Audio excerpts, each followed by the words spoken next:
शेंगही की 6 वर्ष की शीत ऋतु, शाही राजधानी लुजिंग, जिजी सिटी, ताइटी हॉल, सुबह का दरबार। आपका विनम्र सेवक लुचेन निर्माण मंत्रालय का पर्यवेक्षक सचिव महारानी दोगदर से आग्रहपूर्वक अनुरोध करता है कि वे महामहिम को सत्ता वापस लौटा दें। भव्य ताइटी हॉल के अंदर एक शक्तिशाली आवाज पूरे कक्ष में गूंज उठी, जिसने वहां उपस्थित सभी लोगों के दिलों में तुरंत एक लहर पैदा कर दी। जैसे ही शब्द गिरे, सभी अधिकारियों और सिविल सेवकों के चेहरे पर एक साथ घबराहट के भाव थे, मानो उन्होंने कोई अत्यंत काल्पनिक बात सुन ली हो। यहाँ तक कि सम्राट और महारानी दोगदर की सेवा करने वाली महल की सेविकाएं, जो ड्रैगन सिंहासन के बगल में एक पर्दे के पीछे से दरबार की बातें सुन रही थी, आसपास के नपुंसक और दोनों तरफ खड़े शाही रक्षक, सभी के चेहरे पर एक साथ अविश्वसनीय आश्चर्य के भाव थे। वे आश्चर्यचकित हुए बिना नहीं रह सके। 6 साल पहले स्वर्गीय सम्राट और शाही परिवार के सदस्यों के एक समूह की अचानक खगोलीय घटना में रहस्यमय तरीके से मृत्यु हो जाने के बाद महारानी झांग ने अपने असाधारण कौशल और निर्मम तरीकों से स्थिति को तुरंत स्थिर कर दिया था। इसके बाद उन्होंने महारानी दोगदर की उपाधि धारण की और पर्दे के पीछे से शासन करना शुरू कर दिया, दरबार पर एक अधिकार कर लिया और साम्राज्य पर शासन करना शुरू कर दिया। 6 साल बाद दरबार और आम लोग अब महारानी दोगदर के पक्षधरों से भर गए थे और राजधानी में 80,000 शाही रक्षक सभी उनके नियंत्रण में थे। कोई ये कह सकता है कि यदि वह चाहे तो किसी भी समय पदच्युत या सिंहासनारूढ़ हो सकती है। ड्रैगन सिंहासन पर बैठी महारानी वास्तव में महारानी दोगदर झाओ की जैविक पुत्री नहीं थी। हालांकि क्योंकि केवल 10 या उससे अधिक उम्र के शाही परिवार के सदस्य ही महान जिया साम्राज्य की सबसे पवित्र कलाकृति शाही महल को प्राप्त कर सकते थे और उनके और दिवंगत सम्राट के अंतिम वेद शाही राजकुमार की आयु उस समय 4 वर्ष से कम थी, इसलिए उनके पास कठपुतली सम्राट का समर्थन करने के अलावा कोई विकल्प नहीं था जब तक कि उनकी शाही बेटी को साम्राज्य की सबसे हालांकि क्योंकि केवल 10 या उससे अधिक उम्र के शाही परिवार के सदस्य ही महान जिया साम्राज्य की सबसे पवित्र कलाकृति शाही महल को प्राप्त कर सकते थे और उनके और दिवंगत सम्राट के अंतिम वेद शाही राजकुमार की आयु उस समय 4 वर्ष से कम थी, इसलिए उनके पास कठपुतली सम्राट का समर्थन करने के अलावा कोई विकल्प नहीं था जब तक कि उनकी शाही बेटी को साम्राज्य की सबसे पवित्र कलाकृति विरासत में नहीं मिल जाती। महारानी एक शाही राजकुमारी थी जिन्हें उन्होंने 10 वर्ष या उससे अधिक आयु के जीवित शाही परिवार के सदस्यों में से चुना था, जिनके पास कोई आधार नहीं था और जिन्हें नियंत्रित करना सबसे आसान था। अब वह दिवंगत सम्राट के अंतिम वैद शाही राजकुमार किनके राजकुमार, जो 9 वर्ष की उम्र में ही अपने गुणों के लिए प्रसिद्ध थे, अगले 10 दिनों में 10 वर्ष के हो जाएंगे। तब क्या होगा ये पहले से ही स्पष्ट था। सब कुछ तय था, बस उस क्षण का इंतजार था जब चीजें स्वाभाविक रूप से सही जगह पर आ जाएंगी। जहां तक महारानी के भाग्य का प्रश्न है, जो पिछले 6 वर्षों से एक कठपुतली की तरह थी, पदच्युत होने के बाद लगभग सभी को पता था कि क्या होने वाला है। इसलिए वे ये कल्पना भी नहीं कर सकते थे कि जब किनके राजकुमार का राज्याभिषेक पहले से ही तय था, तभी कोई ऐसे सम्राट के प्रति वफादारी की प्रतिज्ञा करेगा जिसे पदच्युत होना तय था और महारानी दोगदर झाओ के सर्वोच्च अधिकार को चुनौती देगा, जो अब महान जिया साम्राज्य में सर्वोच्च शक्ति रखती थी। भारी सदमे के कारण काफी देर तक अदालत में कोई आवाज नहीं सुनाई दी, केवल गिरी हुई सुई की आवाज ही सुनाई देती। ड्रैगन सिंहासन पर बैठी युवा महारानी, जो मुश्किल से 16 वर्ष की थी तथापि नामात्र के लिए 6 वर्षों तक शासन कर रही थी, ने अचानक अपने शाही वस्त्रों के नीचे छिपे अपने छोटे हाथों को भींच लिया। असामान्य चमक की एक झलक चुपचाप उसकी मूर्त डरपोक आंखों से होकर उसके शर्मीले चेहरे पर आ गई। तभी अचानक उसके पास से एक ठंडी हल्की गुनगुनाहट सुनाई दी। ओह, यह महारानी दोगदर झाओ थी, जो मोती के पर्दे के पीछे से बोल रही थी। इस समय लुचेन की ओर उसकी निगाहें अंतहीन ठंड से भर गई, मानो वह किसी मृत व्यक्ति को देख रही हो। यह महल पुराना है और मेरे कान ज्यादा अच्छे नहीं है। अभी मुझे ठीक से सुनाई नहीं दिया। क्या माननीय अधिकारी महोदय कृपया इस महल के बारे में भी यही बात दोहराएंगे? जैसे ही वह बोल रही थी, एक भयानक आभा उभरी जो तुरंत ताइटी हॉल के हर कोने में फैल गई। लुचेन ने महसूस किया कि उसका शरीर अचानक डूब गया, आसपास की हवा जम गई और पहाड़ जैसा दबाव उस पर पड़ गया, जिससे सांस लेना मुश्किल हो गया। यदि वह महान जिया का एक साधारण अधिकारी होता और महारानी दोगदर की भयावह आभा का सामना करता, तो संभवतः वह बुरी तरह डर जाता और घुटनों के बल गिरकर दया की भीख मांगता। लेकिन लुचेन ने अपने दांत पीस लिए और आश्चर्यजनक रूप से इसे सीधे सहन कर लिया। उसका थोड़ा पतला शरीर अस्थिरता से हिल रहा था, ऐसा लग रहा था जैसे वह किसी भी क्षण गिर जाएगा। हालांकि उनके घुटने और रीढ़ की हड्डी 1 इंच भी नहीं झुकी। यद्यपि वह हवा में मोमबत्ती की तरह डगमगा रहा था, फिर भी वह कभी नहीं गिरा। उनका चेहरा दृढ़ निश्चय से भरा हुआ था, उसमें जरा सी भी हिचकिचाहट नहीं थी। अदृश्य भयावह दबाव के तहत उसने अपना सिर उठाने के लिए संघर्ष किया, फिर बहुत प्रयास के साथ अपना मुंह खोला, प्रत्येक शब्द को धीरे धीरे बोला। आपका विनम्र सेवक निर्माण मंत्रालय के पर्यवेक्षक सचिव लुचेन। इन अत्यंत तनावपूर्ण किंतु अधिक शब्दों को सुनकर जागृत न्यायालय के अधिकारी अपने सिर में झुंझुनी महसूस करने से खुद को नहीं रोक सके। क्या ये युवक शायद पागल है? जैसा कि कहा जाता है, ठंडी खिड़की में 10 वर्षों का कठिन अध्ययन, कठिन साधना की अनगिनत शरद ऋतुएं, अनगिनत कठिनाइयों को सहन करने के बाद ही कोई व्यक्ति अधिकारी का पद प्राप्त कर सकता है। कौन इतनी कठिनाई से प्राप्त आधिकारिक पद, ये शक्तिशाली स्थिति तथा प्रभाव बढ़ाने और ज्ञान प्राप्त करने का अवसर छोड़ने को तैयार होगा? महारानी दोगदर के वर्तमान नियंत्रण और न्यायालय पर अधिकार को देखते हुए केवल 7वें रैंक के अनुभाग अधिकारी की बात तो छोड़ ही दीजिए, यहाँ तक कि मंत्रिमंडल के महान शिक्षाविदों को भी उनके शब्दों पर बर्खास्त किया जा सकता था, क्योंकि वह निरंकुश थी। इसके अलावा सम्राट एक कठपुतली थी जिसके पास कभी भी सत्ता हासिल करने की कोई उम्मीद नहीं थी। वह वफादार होने के लायक ही नहीं थी। क्या सिर्फ इसलिए कि उसने महल की परीक्षा के दौरान व्यक्तिगत रूप से आपको जंशी के रूप में नामित किया था और कुछ उत्साहवर्धक शब्द कहे थे, आप उसके लिए अपना जीवन बलिदान कर देंगे? कोई व्यक्ति कितना मूर्ख होगा जो ऐसा मूर्खतापूर्ण काम करेगा, अपने भविष्य को मजाक समझेगा? क्या अब वो ये उत्कृष्ट आधिकारिक पद नहीं चाहते थे? वास्तव में उन्होंने सही अनुमान लगाया। वर्तमान लुचेन को अधिकारी बनने की कोई इच्छा नहीं थी। वर्तमान शब्द पर जोर देने का कारण यह है कि वह वास्तव में प्रतिभाशाली कन्फ्यूशियस विद्वान नहीं थे जो छोटी उम्र में जंशी बन गए थे, बल्कि वह ब्लू स्टार से आए एक ट्रांसमिग्रेटर थे। हाँ, एक ट्रांसमिग्रेटर। अब वह इतनी कड़ी लड़ाई इसलिए लड़ रहा था क्योंकि वह महारानी के प्रति वफादारी नहीं कर रहा था, बल्कि इसलिए क्योंकि उसने अपने पूर्ववर्ती की यादों को आत्मसात कर लिया था। उसने अप्रत्याशित रूप से आधिकारिकता का मार्ग नामक एक प्रणाली को सक्रिय कर दिया था। नाम से ऐसा प्रतीत होता है कि यह एक ऐसी प्रणाली थी जिसमें पदोन्नति पाकर वह और अधिक मजबूत हो सकता था, लेकिन सच्चाई इसके बिल्कुल विपरीत थी। ये प्रणाली एक बग की तरह थी। इसमें न केवल कृत्रिम बुद्धिमत्ता का अभाव था, ये बोल नहीं सकती थी, संवाद नहीं कर सकती थी, तथा इसकी कार्यात्मक प्रणाली अविश्वसनीय रूप से विचित्र थी। सरल शब्दों में कहें तो पुरस्कार प्रणाली पदोन्नति प्रणाली के विपरीत थी। जब तक उसे पदोन्नति नहीं मिलती और वह अपनी वर्तमान स्थिति को बरकरार रखता है, तब तक वह लगातार मजबूत होता रहेगा। पहले छोटे चक्र के समाप्त होने के बाद उसे सीधे सिस्टम से एक पीले स्तर की 6ठी रैंक की अमर गोली, 5 शीर्ष ग्रेड महान कायाकल्प गोलियां और एक मज्जा सफाई गोली प्राप्त हुई। उसकी आध्यात्मिक ऊर्जा भी विस्तृत हो गई और उसके शरीर में आध्यात्मिक ऊर्जा थोड़ी शुद्ध हो गई, जिससे वह एक साधारण व्यक्ति तुरंत ही उस मूल स्वामी से कई गुना अधिक शक्तिशाली हो गया जिसने कई वर्षों तक साधना की थी। और यदि उसे पदावनत कर दिया गया तो उसे 100 गुना इनाम मिलेगा। यदि उसे बर्खास्त कर दिया जाता तो प्रणाली सीधे महान दाव को भी मूर्त रूप दे सकती थी, जिससे वह तुरंत अमरता प्राप्त कर सकता था और अमर क्षेत्र में राजा बन सकता था। इसके अलावा यदि वह अधिकारी रहते हुए मर जाता है तो वह तुरंत अमरता भी प्राप्त कर सकता है, लेकिन मृत्यु का कारण उसके आधिकारिक पद से संबंधित होना चाहिए। लेकिन जब तक बहुत जरूरी न हो, कौन बनना चाहेगा? अगर विकल्प दिया जाए तो पद से बर्खास्त होना ज्यादा आरामदायक होगा। वर्तमान स्थिति को देखते हुए इसे बर्खास्त करना मुश्किल नहीं होगा। बेशक इस प्रणाली में कई प्रतिबंध भी शामिल थे, जैसे इस्तीफा देने में असमर्थता, विद्रोह करने में असमर्थता तथा चरित्र के विपरीत या अतार्किक कार्य करने में असमर्थता। उदाहरण के लिए वह बिना कारण सम्राट और अधिकारियों को श्राप नहीं दे सकता था या बिना कारण मृत्यु की मांग नहीं कर सकता था, लेकिन जब तक उसे उचित और तार्किक रूप से खारिज कर दिया जाता तब तक वह अमरता तक पहुंच सकता था। यदि ऐसा है तो फिर अधिकारी बनने की क्या जरूरत है? क्या ये बेहतर नहीं होगा कि इस आधिकारिक त्वचा से छुटकारा पाने का अवसर ढूंढा जाए और तुरंत अमर राजा बन जाया जाए? पदोन्नति कठिन है, लेकिन पदावनत करना आसान नहीं है। जैसा कि कहावत है, जब नेता गाता है तो मैं गाना बदल देता हूँ, जब नेता खाना उठाता है तो मैं मेज घुमा देता हूँ, जब नेता पानी पीता है तो मैं ब्रेक लगा देता हूँ। संक्षेप में, पदोन्नति पाने के लिए आप जो कुछ भी करते हैं उसकी ठीक विपरीत करें। यहाँ तक कि अगर महारानी डोगगर ने अपना सारा सम्मान खो दिया और उसे मार डाला तब भी यह बड़ी जीत होगी। इसलिए सत्ता वापस करने के लिए अदालत में खुलेआम महारानी से याचिका दायर करना, महारानी का पुरजोर समर्थन करना और महारानी को सीधे तौर पर अपमानित करके उनकी हत्या कर देना, इस तरह का दुस्साहसिक कदम उनका सबसे अच्छा विकल्प था। वैसे भी मूल मालिक एक बहुत ही ईमानदार व्यक्ति था, इसलिए स्वाभाविक रूप से अंध वफादारी की उम्मीद की जा सकती थी। अन्यथा जब उसके पास करने को कुछ भी बेहतर नहीं था तो वह महारानी डोगगर को क्यों उकसाएगा? वफादारी की बात तो भूल ही जाए, वह मूल मालिक नहीं था बल्कि एक आधुनिक व्यक्ति था, इसलिए महारानी के प्रति उसकी कोई वफादारी नहीं थी। इस प्रकार भविष्य के प्रति तीव्र प्रत्याशा के साथ उन्होंने महारानी डोगगर की भयावह आभा का सीधे सामना किया और अत्यंत कठिनाई से कहा, आपका विनम्र सेवक महारानी डोगगर से विनम्रतापूर्वक अनुरोध करता है कि वे सत्ता से चिपके न रहें। उसके अधिक संकल्प को देखकर मानो उसने जीवन और मृत्यु की परवाह न की हो तथा वह महारानी के प्रति पूरे दिल से वफादार हो। कुछ भावशून्य दरबारी अधिकारियों के चेहरों पर भावना की एक झलक चुपचाप उभर आई। और यद्यपि महारानी ने अभी भी अपना डरपोक व्यवहार बनाए रखा था, लेकिन उनकी आस्तीन में छिपे उनके छोटे हाथ कसकर बंद थे, जैसे कि वह कुछ सहन कर रहे हों। उनके नाखून उनकी त्वचा में गहराई तक गड़े हुए थे, किसी का ध्यान नहीं गया। हे, पास में एक परिचित ठंडी हंसी सुनाई दी और महारानी का दिल तुरंत भारी हो गया।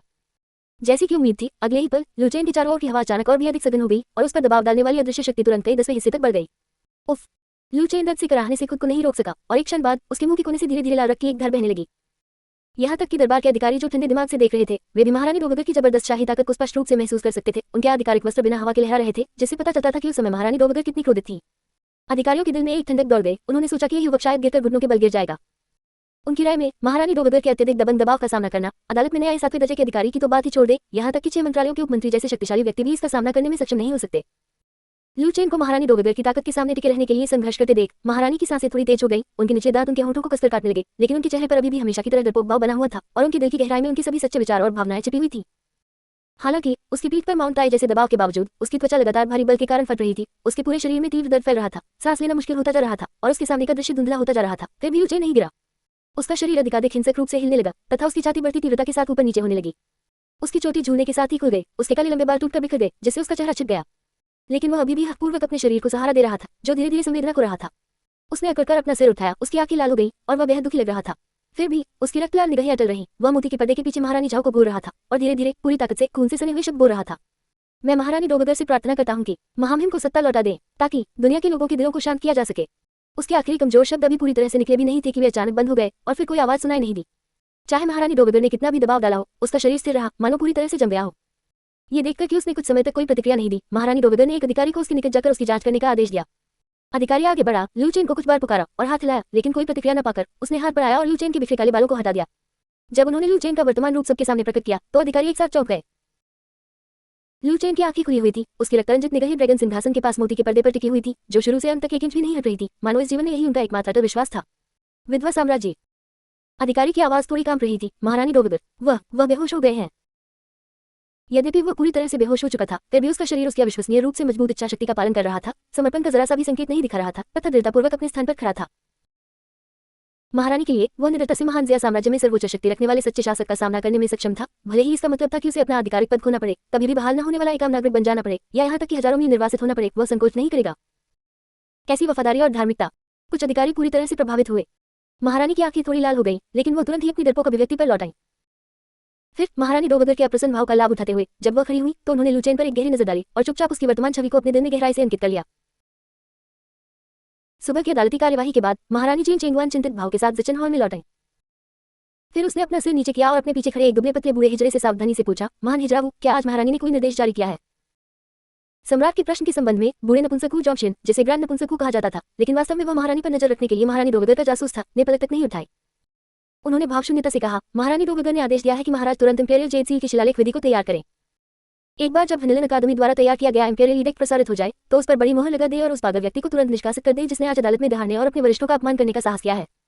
ये सुनते ही जिन चेंगवान की आंखों में एक तेज चमक आ गई क्योंकि उसकी पीठ वू जॉन्गशिन की ओर थी। इस समय उसके चेहरे से उसकी पिछली कमजोरी और डरपोकपन के सभी निशान गायब हो गए थे, मानो कठपुतली सम्राट जो दूसरों के सामने महारानी डोवेगर की दमनकारी शक्ति के आगे पूरी तरह से झुक गया था, वह नहीं थी। जैसे ही उसके होंठ छुए उसने जो आवाज निकाली वह अभी भी एक डरपोकपन से भरी थी जो दूसरों में संदेह पैदा नहीं करेगी। मैं समझता हूँ। कृपया एक क्षण प्रतीक्षा करें महान नपुंसक, मैं तुरंत शुरू करूंगा। वू जॉन्गशिन ने अपनी आंखें थोड़ी ऊपर उठाई और उदासीनता से कहा, महाराज कृपया जल्दी करें, इस बूढ़े नौकर को बाद में अन्य महत्वपूर्ण काम निपटाने हैं। सम्राट की पूर्णतया अवहेलना करने वाले ऐसे शब्द सुनकर जिन चेंगवान के छोटे हाथ उसके शाही वस्त्र के नीचे कसकर जकड़ गए। उसका चेहरा ठंडक से भर गया। उसने अनजाने में गहरी सांस ली, अपने हृदय में हत्या के इरादे को दबा लिया और फिर नर्म कोमल स्वर में कहा, ठीक है। ऐसा कहकर वह शाही सिंहासन पर लौट आए, मेज से इंपीरियल जेड सील उठाया, अपनी आंखें बंद कर ली और धीरे से मंत्रोच्चार करने लगी। वू जॉन्गशिन वहां अहंकार से खड़ा था, उसके नथुने फैले हुए थे। वह महारानी द्वारा इंपीरियल जेड सील की शिलालेख विधि तैयार करने की प्रतीक्षा कर रहा था। हालांकि उसने यह नहीं देखा कि हर बार जब जिन चेंगवान सेक्रेट स्पिरिचुअल पावर के एक छोटे से टुकड़े को इंपीरियल जेड सील में डालता था तो उसकी आंखों में एक दर्दनाक संघर्ष उभर आता था और इंपीरियल जेड सील को पकड़े हुए उसके हाथ हल्के से कांपते थे, मानो वह इंपीरियल जेड सील को नहीं बल्कि 1000 कट्टी वजनी एक विशाल पत्थर को पकड़े हुए हो। लू चैन की स्पष्ट रूप से मनगढ़ंत आरोपों को व्यक्तिगत रूप से स्वीकार करना और इस अत्यंत दुर्लभ वफादार अधिकारी को अदालत से निष्कासित करना निस्संदेह उसके लिए एक बड़ी पीड़ा थी। हालांकि अब उसके पास इसे रोकने का कोई रास्ता नहीं था, कम से कम अभी तक तो नहीं। एक क्षण बाद उसने अपने कांपते हुए हाथ वापस खींचे, फिर ऊपर देखा और धीरे से वू जॉन्गशिन से कहा, जो दूरी पर धीरे धीरे अधीरता दिखा रहा था, महान खोजे वो, मैं तैयार हूँ। हम। वू जॉन्गशिन ने बिना किसी हड़बड़ी के जवाब दिया, फिर शाही डेस्क पर चला गया और नदरपूर्वक अपना हाथ हिलाया। अगले ही पल पहले से रिक्त इंपीरियल एडिक्ट पर तुरंत पाठ की पंक्तियां प्रकट हो गई। इसमें कोई संदेह नहीं कि अंदर की सामग्री 14 के अपराध थे और सजा थी पद से सीधे बर्खास्त किया और क्यों बाजुओं में निर्वासन।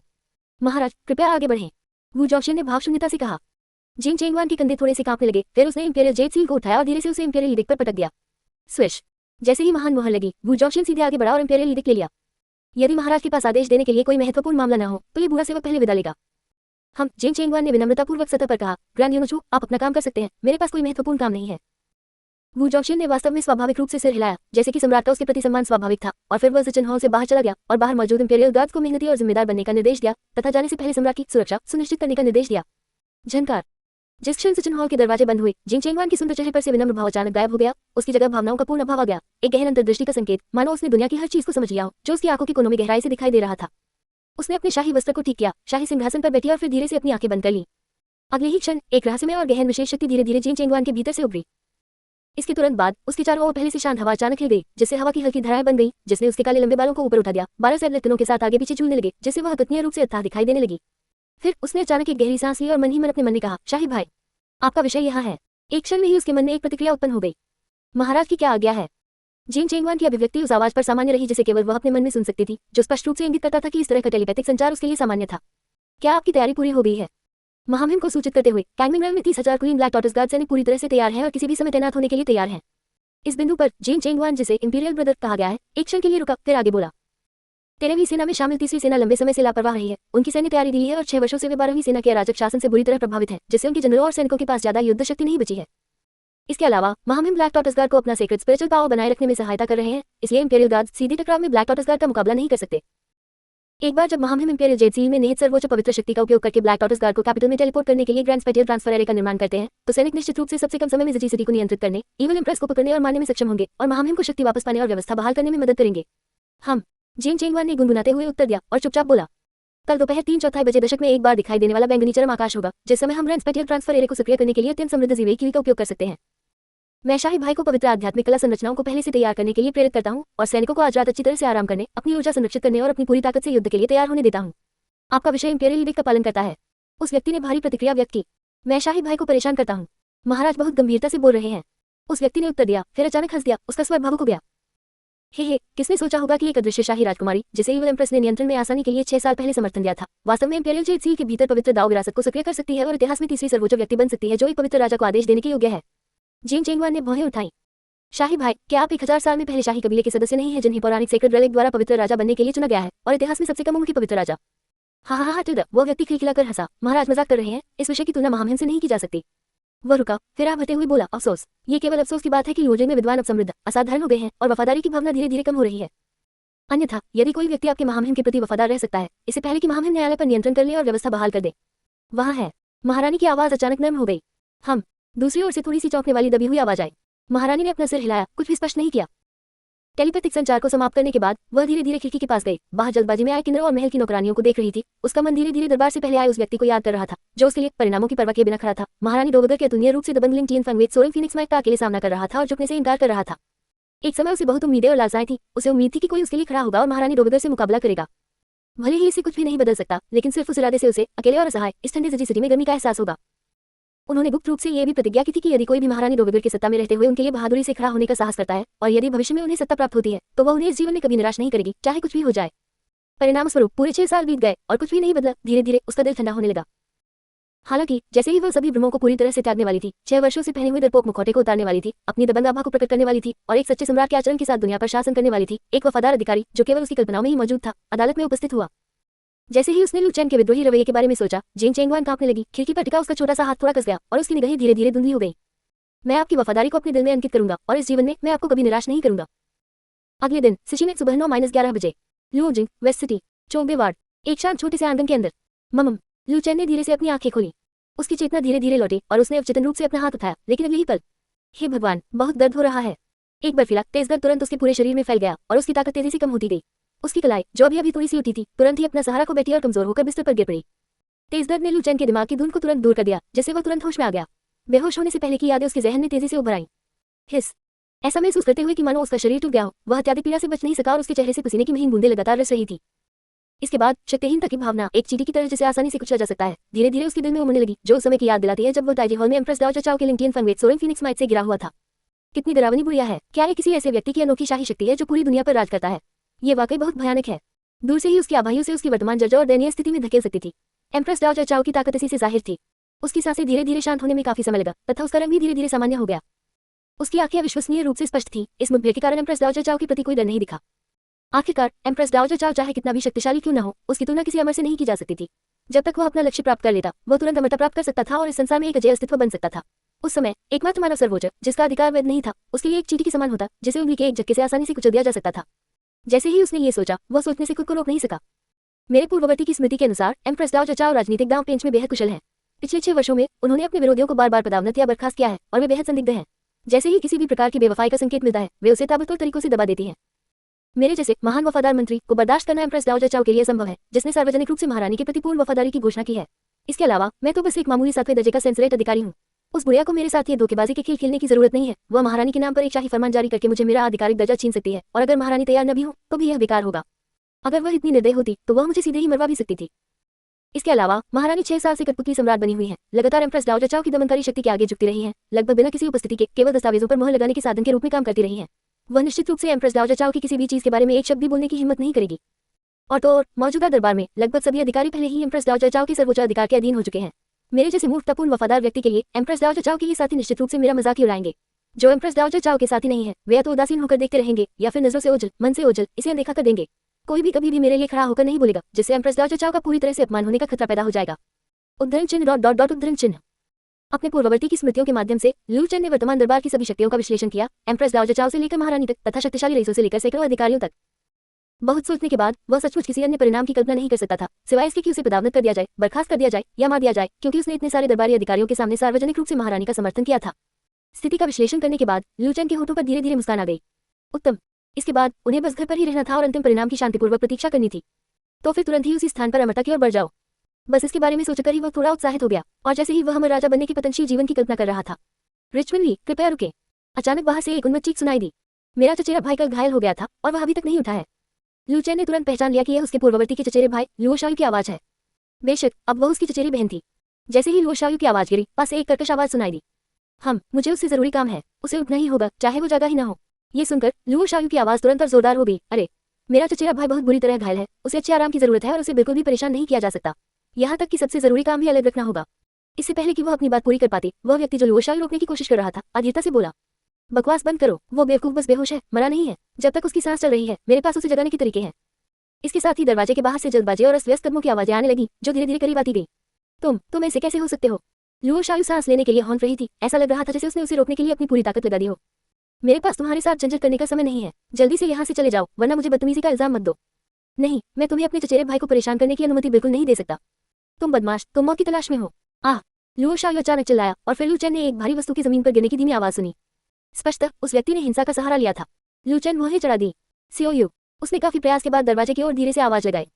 उसे अंदर आने दे। जैसे ही लूचेन बोला, दरवाजे के बाहर की आवाजें तुरंत बंद हो गई। एक क्षण बाद जिस व्यक्ति की आवाज पहले कठोर थी, वह फिर से ठंडी आवाज में बोला, तुम बदमाश, मुझसे झूठ बोलने की तुम्हारी हिम्मत कैसे हुई? तुम्हें हिम्मत है? लुओ शाओयू हालांकि जमीन से अपने पैरों पर संघर्ष किया, फिर तत्काल आगे भाग गया और एक आश्चर्यचकित नजर से कहा, दरवाजा खोला। चचेरी बहन, आप जाग रहे हैं, ये बहुत अच्छा है।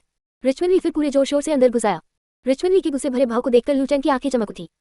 यद्यपि यह उनकी पहली मुलाकात थी, फिर भी वह इस वृद्ध व्यक्ति से बिल्कुल भी अपरिचित नहीं थे, क्योंकि वह वास्तव में भावी ससुर थे, जिन्होंने अपने पूर्ववर्ती की शाही परीक्षा उत्तीर्ण करने पर शाही घोषणा बोर्ड के नीचे दामाद को पकड़ने की विधि का उपयोग करके अपनी बेटी से विवाह करने के लिए अपने पूर्ववर्ती को जबरन अपने भवन में लाया था। कैपिटल का एक वास्तविक धनी व्यापारी। शाही घोषणा पद के नीचे दामाद को पकड़ लेना 6वीं सदी में एक पुरानी परंपरा थी।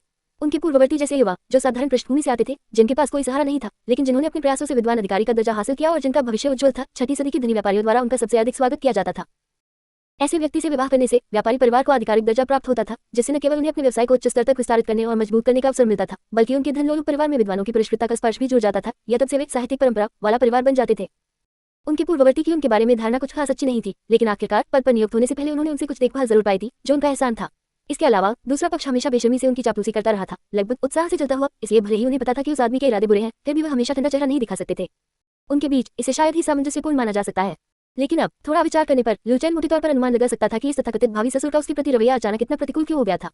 व्यापारियों को आमतौर पर अच्छी खबर होती थी, दरबार में महारानी के प्रति उनकी वफादारी की घोषणा की बात शायद पहले ही फैलने लगी होगी, और ऐसा प्रतीत होता है कि इस व्यक्ति का किसी न्यायालय अधिकारी से कुछ संबंध है। इसका मतलब यह था कि अदालत पर अधिकार रखने वाले एम्प्रेस दाओ चाओ को पूरी तरह से अपमानित करने की खबर संभवतः उसके कानों तक पहुंच गई थी।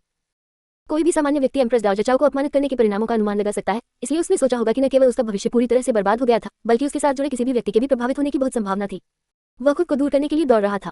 एक झटके में लूचेन ने कारण और प्रभाव को सुलझा लिया और फिर उठने के लिए संघर्ष करते हुए उसने लुओ शाओयू से कहा, सीओयू, पहले मुझे उठाने में मदद करो। ये सुनकर लुओ शाओयू के चेहरे पर तुरंत चिंता की लकीरें उभर आईं। चचेरे भाई, तुम अभी ठीक नहीं हो, इधर उधर मत घूमो। यद्यपि उसने ये कहा, फिर भी वो बिना किसी हिचकिचाहट के लूचेन के पास पहुंचे और फिर काफी प्रयास के साथ उसके कुछ कमजोर शरीर को ऊपर उठाने में मदद की। ये ठीक है।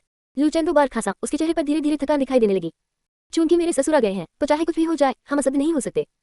बोलते समय वह लुओ शाओयू के सहारे खड़ा हुआ, रिचमन ली का सामना किया और फिर अनभिज्ञता का नाटक करते हुए थोड़ा आगे झुका और धीरे से बोला, आपके दामाद अपने ससुर को नमस्कार करते हैं। क्या मैं पूछ सकता हूँ कि मेरे ससुर आपके दामाद को इतनी जल्दी क्यों ढूंढ रहे हैं? ससुर जी, हाँ। रिचमन ली ने व्यंग्य किया, फिर अपनी चौड़ी आस्तीन ऊपर उठाए और ठंडे स्वर में कहा, लॉर्ड लू, तुम जो चाहो खा सकते हो, लेकिन लापरवाही से बात नहीं कर सकते। मैं तो बस एक मामूली व्यापारी हूँ, तांबे की गन से भरा एक आम आदमी, और मैं लॉर्ड लू जैसे वफादार और प्रतिष्ठित अधिकारी का ससुर बनने के लायक नहीं हूँ। ये सुनकर लूचेन ने मन ही मन सोचा, जैसा मैंने सोचा था।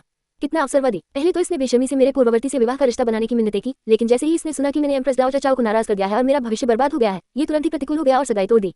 तस। हालांकि उसने ये सोचा था, फिर भी उसके चेहरे पर उलझन का भाव था। इससे आपका क्या मतलब है, ससुर जी? तुम्हें समझ नहीं आया? लूचेन ने सिर हिलाया। मुझे आशा है कि ससुर जी मुझे कुछ बता सकेंगे। रिचमन ली ने आंखें सिकोड़ ली, उसकी निगाहों में उपहास का भाव था। लॉर्ड लू सचमुच एक ईमानदार और विनम्र सज्जन है। लॉर्ड लू से बात करते हुए मुझे हमेशा बहुत शर्म आती है। ये सुनकर लूचेन ने मन ही मन उपहास किया, लेकिन एक भ्रमित अभिव्यक्ति बनाए रखी।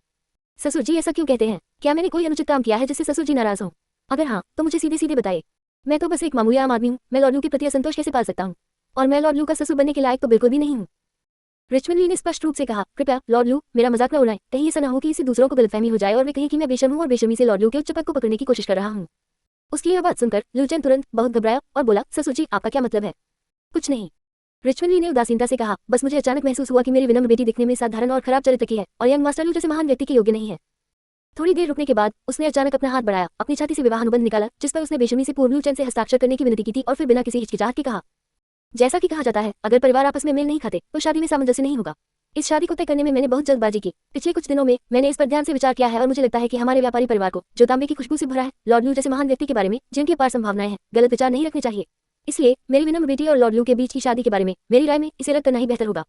ये सुनकर लूचेन मन ही मन प्रसन्न हुआ। वह मूलतः अपने पूर्ववर्ती की मंगेतर के साथ कोई संबंध नहीं रखना चाहते थे और उनकी पूर्ववर्ती की स्मृति में रिचमन ली की बेटी के साथ व्यवहार करना भी आसान नहीं था। इससे पहले वह अभी भी सोच रहा था कि इसे कैसे रद्द किया जाए, लेकिन उसने यह उम्मीद नहीं की थी कि महारानी डोवेगर को नाराज करने के बाद रिचमन ली इतनी निर्णायक रूप से सगाई तोड़ने का प्रस्ताव देगा। एक पल में समस्या दूर हो गई। क्या यह अद्भुत नहीं था? बेशक लुओ शाओयू, जो उसकी पूर्ववर्ती की मां की बहन की बेटी थी, उसकी चचेरी बहन जो अपने माता पिता की मृत्यु के बाद से उसके पूर्ववर्ती पर निर्भर थी, उसे दूर भेजने की उसे कोई जरूरत नहीं थी।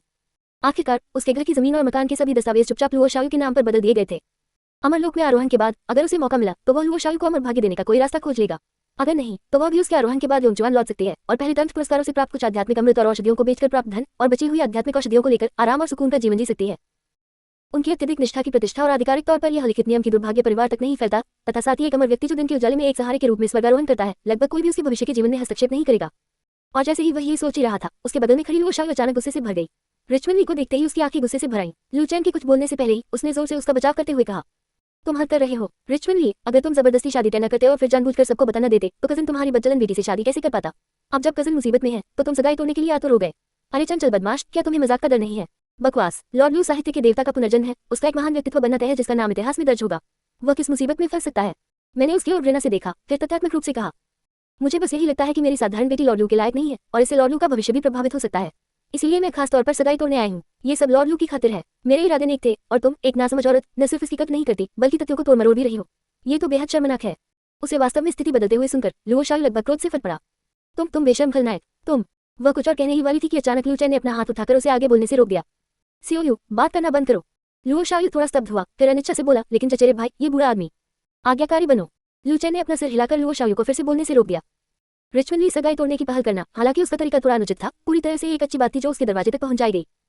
इस सांसारिक बंधन को तोड़ने से उसे अमर हो जाने के बाद भी लाभ होगा और लुओ शाओ की तीव्र प्रतिक्रिया इस सौभाग्य को दूर धकेलने के समान थी। वह उसे अपना सौभाग्य बर्बाद नहीं करने दे सकता था। लू चैन का दृढ़ रुख देखकर लुओ शाओ ने हालांकि गुस्से में आज्ञाकारी ढंग से अपना मुंह बंद कर लिया। उसने बस अपने गाल फुलाए और रिचमन ली को घूरा, मानो कोई छोटी जंगली बिल्ली किसी भी पर झपटने और काटने को तैयार हो। लुओ शाओ को पीछे खींचने के बाद लू चैन ने अपना सिर थोड़ा ऊपर उठाया और रिचमन ली की ओर देखा। रिचमन ली, क्या तुम सचमुच सगाई तोड़ना चाहते हो? अब वह उसे ससुर कहने का दिखावा नहीं करता था, चूंकि सामने वाला अब सम्मान नहीं दिखा रहा था, इसलिए उसे ये दिखावा करने की कोई जरूरत नहीं थी। रिचमन ली ने बिना किसी हिचकिचाहट के कहा, जाहिर है ये सच है। हालांकि मैं तुच्छ हूँ, फिर भी मैं मर्यादा, धर्म, ईमानदारी और शर्म भी जानता हूँ। मैं अपनी बेटी की जिंदगी भर की खुशी का मजाक कैसे उड़ा सकता हूँ? लू चैन ने जानबूझकर पूछा, क्या यह इसलिए है क्योंकि मैंने महारानी डोवेगर को नाराज कर दिया? रिचमन ली के होंठ थोड़े मुड़ गए। मुझे नहीं पता लॉर्ड लू किस बारे में बात कर रहा है। हालांकि वह इससे इनकार कर रहा था, लेकिन उसके चेहरे पर इनकार का कोई भाव नहीं था। मैं समझता हूँ। लू चैन ने अपनी आंखें नीची कर ली, निराशा और हताशा का दिखावा करते हुए, फिर थोड़ा सा सिर हिलाया और कर्कश स्वर में कहा, चूंकि रिचमन ली ने मन बना लिया है, इसलिए मैं इस मुद्दे पर जोर नहीं दूंगा। मैं बस यही उम्मीद करता हूँ कि रिचमन ली अपनी बात से पीछे न हटे। ये सुनकर रिचमन ली को ऐसा लगा जैसे उसने दुनिया का सबसे बड़ा चुटकुला सुन लिया हो और वह खुद को मुस्कुराने और हंसने से नहीं रोक सका। हाँ, लॉर्ड लू, निश्चिंत रहे, व्यापार में सबसे जरूरी चीज ईमानदारी है। मैं एक व्यापारी हूँ, इसलिए स्वाभाविक रूप से मैं ईमानदारी को महत्व देता हूँ। एक बार कोई फैसला ले लेने के बाद मुझे कभी पछतावा नहीं होगा। बोलते हुए उसने अचानक अपना हाथ उठाया और बड़े जोश के साथ घोषणा की, पछतावे की बात तो दूर, अगर मेरे दिल में जरा भी पछतावा है तो मुझे बिजली के 5 बोल्टों से मारा जाए और मैं तुरंत एक भयानक मौत मर जाऊं। क्या मजाक है? इस मूर्ख लू चैन ने दरबार में अपनी उपस्थिति का एहसास किए बिना ही उस कठपुतली सम्राट के प्रति खुलेआम वफादारी की शपथ ली और सीधे एम्प्रेस दाओ चाओ को मौत के घाट उतार दिया। उसका अंत दुखद होना तय था, पद से बर्खास्त होना तय था। अगर महारानी डोवेगर क्रोधित हो जाती तो लू चैन को दुनिया के कोने कोने में निर्वासित भी किया जा सकता था, चाहे उसके परीक्षा परिणाम कितने भी अच्छे क्यों न रहे हों। ऐसे बेकार व्यक्ति को, जो कभी ठीक नहीं हो सकता, जितना संभव हो सके उससे दूर ही रखा जाना चाहिए। शादी का रिश्ता बनाना तो दूर, उससे जरा भी करीब रहना पाप था, इसलिए तुरंत रिश्ता तोड़ देना ही उचित था। अफसोस, उसे अफसोस कैसे हो सकता है? उसे यह गंभीर प्रतिज्ञा करते देख उसे कभी पछतावा नहीं होगा। लू चैन ने मन ही मन राहत की सांस ली। ये तय है। हालांकि ऊपरी तौर पर वह अभी भी दुखी और निराश दिख रहा था। चूंकि ऐसी बात है, इसलिए यह विवाह रद्द कर दिया जाना चाहिए। ये सुनकर हालांकि लुओ शाओ ने उसे मनाने के लिए सीधे तौर पर बात नहीं की, उसने लू चैन को एक पीड़ादायक और चिंतित भाव से देखा और सोचा, चचेरा भाई पहले से ही अदालती मामलों के कारण बहुत उदास है और यह बुरा आदमी वास्तव में उसे नीचे गिराने के लिए आया था। एक के बाद एक इतने भारी आघात सहने के बाद कजन इस समय बहुत दुखी होगा। लगता है मुझे निकट भविष्य में उसका विशेष ध्यान रखना होगा, वरना भले ही वह मानसिक रूप से स्वस्थ हो, ये गारंटी देना मुश्किल है कि कुछ गड़बड़ नहीं होगी। ये सोचते हुए वह रिचमन ली को घूरने से खुद को नहीं रोक सकी। सब इस बुजुर्ग की गलती थी, कम वक्त मुनाफाखोर, एक दिन तो उस पर बिजली के 5 बोल्ट गिरेंगे। जब वह ये सोच रही थी तो उसने ध्यान नहीं दिया कि उसके बगल में बैठा लू चैन दुखी होकर अपने मुंह के कोनों को हिला रहा था। वह लगभग जोर से हंस रहा था। रिचमन ली ने स्वाभाविक रूप से लुओ शाओ की अमित नजरों पर ध्यान दिया। हालांकि उसे नहीं पता था कि वह क्या सोच रही थी, पर यह कोई अच्छी बात तो नहीं थी, लेकिन उसे इसकी परवाह नहीं थी। उसने सोचा कि आज नहीं तो कल लू चैन को पद से हटा दिया जाएगा। उस समय वह एक आम आदमी होगा और उसने महारानी डोवेगर को भी नाराज कर दिया था। भले ही महारानी डोवेगर को अपनी प्रतिष्ठा की चिंता हो और वह उसे सीधे तौर पर कुचल न दे, लेकिन उसके लोग उसे छोड़ेंगे नहीं। वह तो बस एक मूर्ख था जिसका अंत दुखद ही होना था। डरने की क्या बात थी? इसलिए रिचमन ली को लू चैन की भी परवाह नहीं थी, इसलिए स्वाभाविक रूप से वह अपने बगल में बैठी युवा लड़की की भी परवाह नहीं करेगा। इस समय लू चैन ने लुओ शाओ को देखा और निर्देश दिया, सियोयू, जाओ विवाह अनुबंध ले आओ। ठीक है। हालांकि लुओ शाओ बहुत नाराज थी, फिर भी उसने लू चैन की बात सुनी। वह जल्दी से पास की एक अलमारी के पास गई और अंदर से एक बड़ी लाल रंग की बोतल निकाली। बहुत बढ़िया, लॉर्ड लू वाकई एक उदार व्यक्ति है, मैं आपकी प्रशंसा करता हूँ। रिचमन ली ने अंततः कुछ सचमुच अच्छा कहा और साथ ही उसने मन ही मन राहत की सांस ली। सच कहूं तो अगर लू चैन ने टूटी हुई सगाई को स्वीकार करने से इनकार कर दिया होता तो यह उसके लिए परेशानी का सबब बन जाता। सौभाग्य से यह व्यक्ति अपनी पढ़ाई में इतना तल्लीन था कि वह मूर्ख, एकनिष्ठ और आसानी से निपटने योग्य बन गया। एक क्षण बाद लुओ शाओ वापस चली गई, फिर उसने अपने हाथ में रखे विवाह अनुबंध को शिष्टापूर्वक रिचमन ली के हाथ में जोर से पटक दिया। रिचमन ली नाराज नहीं हुआ। जैसे ही उसे विवाह पत्र मिला, उसने उसे नष्ट करने के लिए आतुर होकर जोर से फाड़ डाला। जब विवाह अनुबंध पूरी तरह से समाप्त हो गया तो उसके चेहरे पर तुरंत राहत की एक झलक दिखाई दी और उसने सोचा, अंततः मैंने इस मूर्ख से पूरी तरह से नाता तोड़ लिया है। लू चैन ने रिचमन ली के हाथ में कंफेटी को देखा और उसकी आंखों में एक अदृश्य मुस्कान तैर गई। हालांकि ऊपर से वह गंभीर लग रहा था, मानो गहरे दुख में डूबा हुआ हो, खुद को बाहर निकालने में असमर्थ। सीओयू, उसे बाहर देखो। ठीक है चचेरे भाई। लुओ शाओ ने तुरंत जवाब दिया, जल्दी से दरवाजे की ओर चला गया और फिर रिचमन ली को ऐसी आंखों से देखा जैसे वह कचरा हो, और दबी हुई आवाज में कहा, कृपया रिचमन ली। अपना उद्देश्य पूरा होने पर रिचमन ली ने लुओ शाओ के रवैये की परवाह नहीं की। वह बस बाहर निकल गया और छोटे से आंगन से बाहर चला गया। और जैसे ही रिचमन ली कुछ देर पहले ही चला गया था, जबकि लू चैन लुओ शाओ की अत्यंत चिंतित निगाहों के नीचे मन ही मन खुशियां मना रहा था। धमाका। जिटी सिटी की दिशा से प्रकाश की एक अविश्वसनीय रूप से चमकदार सुनहरी किरण अचानक बादलों को भेदती हुई आकाश में उठी। उसी समय पूरी राजधानी की धरती अचानक हिंसक रूप से कांप उठी। क्या चल रहा है? लू चैन ने अचानक ऊपर देखा, सहज रूप से जिटी सिटी की दिशा से आकाश में बढ़ते प्रकाश के स्तंभ को देखने लगा। किसी कारण से जिस क्षण उसने प्रकाश के उस स्तंभ को देखा, उसके हृदय की गहराई से एक अशुभ पूर्वाभास स्पष्ट रूप से उमड़ पड़ा। नई पुस्तक प्रकाशित, संग्रह, अनुशंसा और सभी समर्थन के लिए 4 अध्याय। जिचेन पैलेस। जियांग चेंगवान खिड़की के पास खड़ी होकर गर्म धूप से सराबोर आकाश को देख रही थी, जहां केवल वही बैंगनी ऊर्जा की धाराओं को लगातार केंद्र में मिलते हुए देख सकती थी। उसकी आंखों में चमक की एक झलक थी।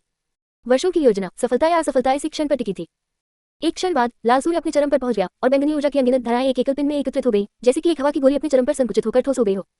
इस क्षण जियांग चेंगवान की निगाहें तेज हो गईं और उसने चुपचाप सोचा, राजा भाई, क्या सैनिक तैयार हैं? एक ही समय पर कैंगमिंग क्षेत्र, लिन्युवान शहर, पूर्वी शहर पर एक ग्राउंड। पूरे 30,000 लंबे भारी कवचधारी सैनिक लगातार ठंडी हवा में चुपचाप खड़े थे। चाहे आसपास कितनी भी तेज और भयंकर हवा और बर्फ क्यों न हो, उनकी आकृतियां अविचलित रहीं, धरती से जड़ जमाए हुए अचल पत्थरों की तरह। कैंगमिंग क्षेत्र में ऐसी सैन्य शक्ति 2 लाख कैंगमिंग सेना की सबसे कुलीन जवानों गार्ड को छोड़कर बेजोड़ थी, जिसने विदेशी जनजातियों के दिलों में भय पैदा कर दिया था। सेना की संरचना के सामने एक लंबा व्यक्ति युद्ध के घोड़े पर सवार होकर हवा के विपरीत दिशा में खड़ा था। वह गहरे रंग के भारी कवच से सुसज्जित था तथा कवच रहित क्षेत्रों को मोटे सूती पैडिंग से ढका गया था, जिससे कोई भी सुरक्षित स्थान नहीं बचा था।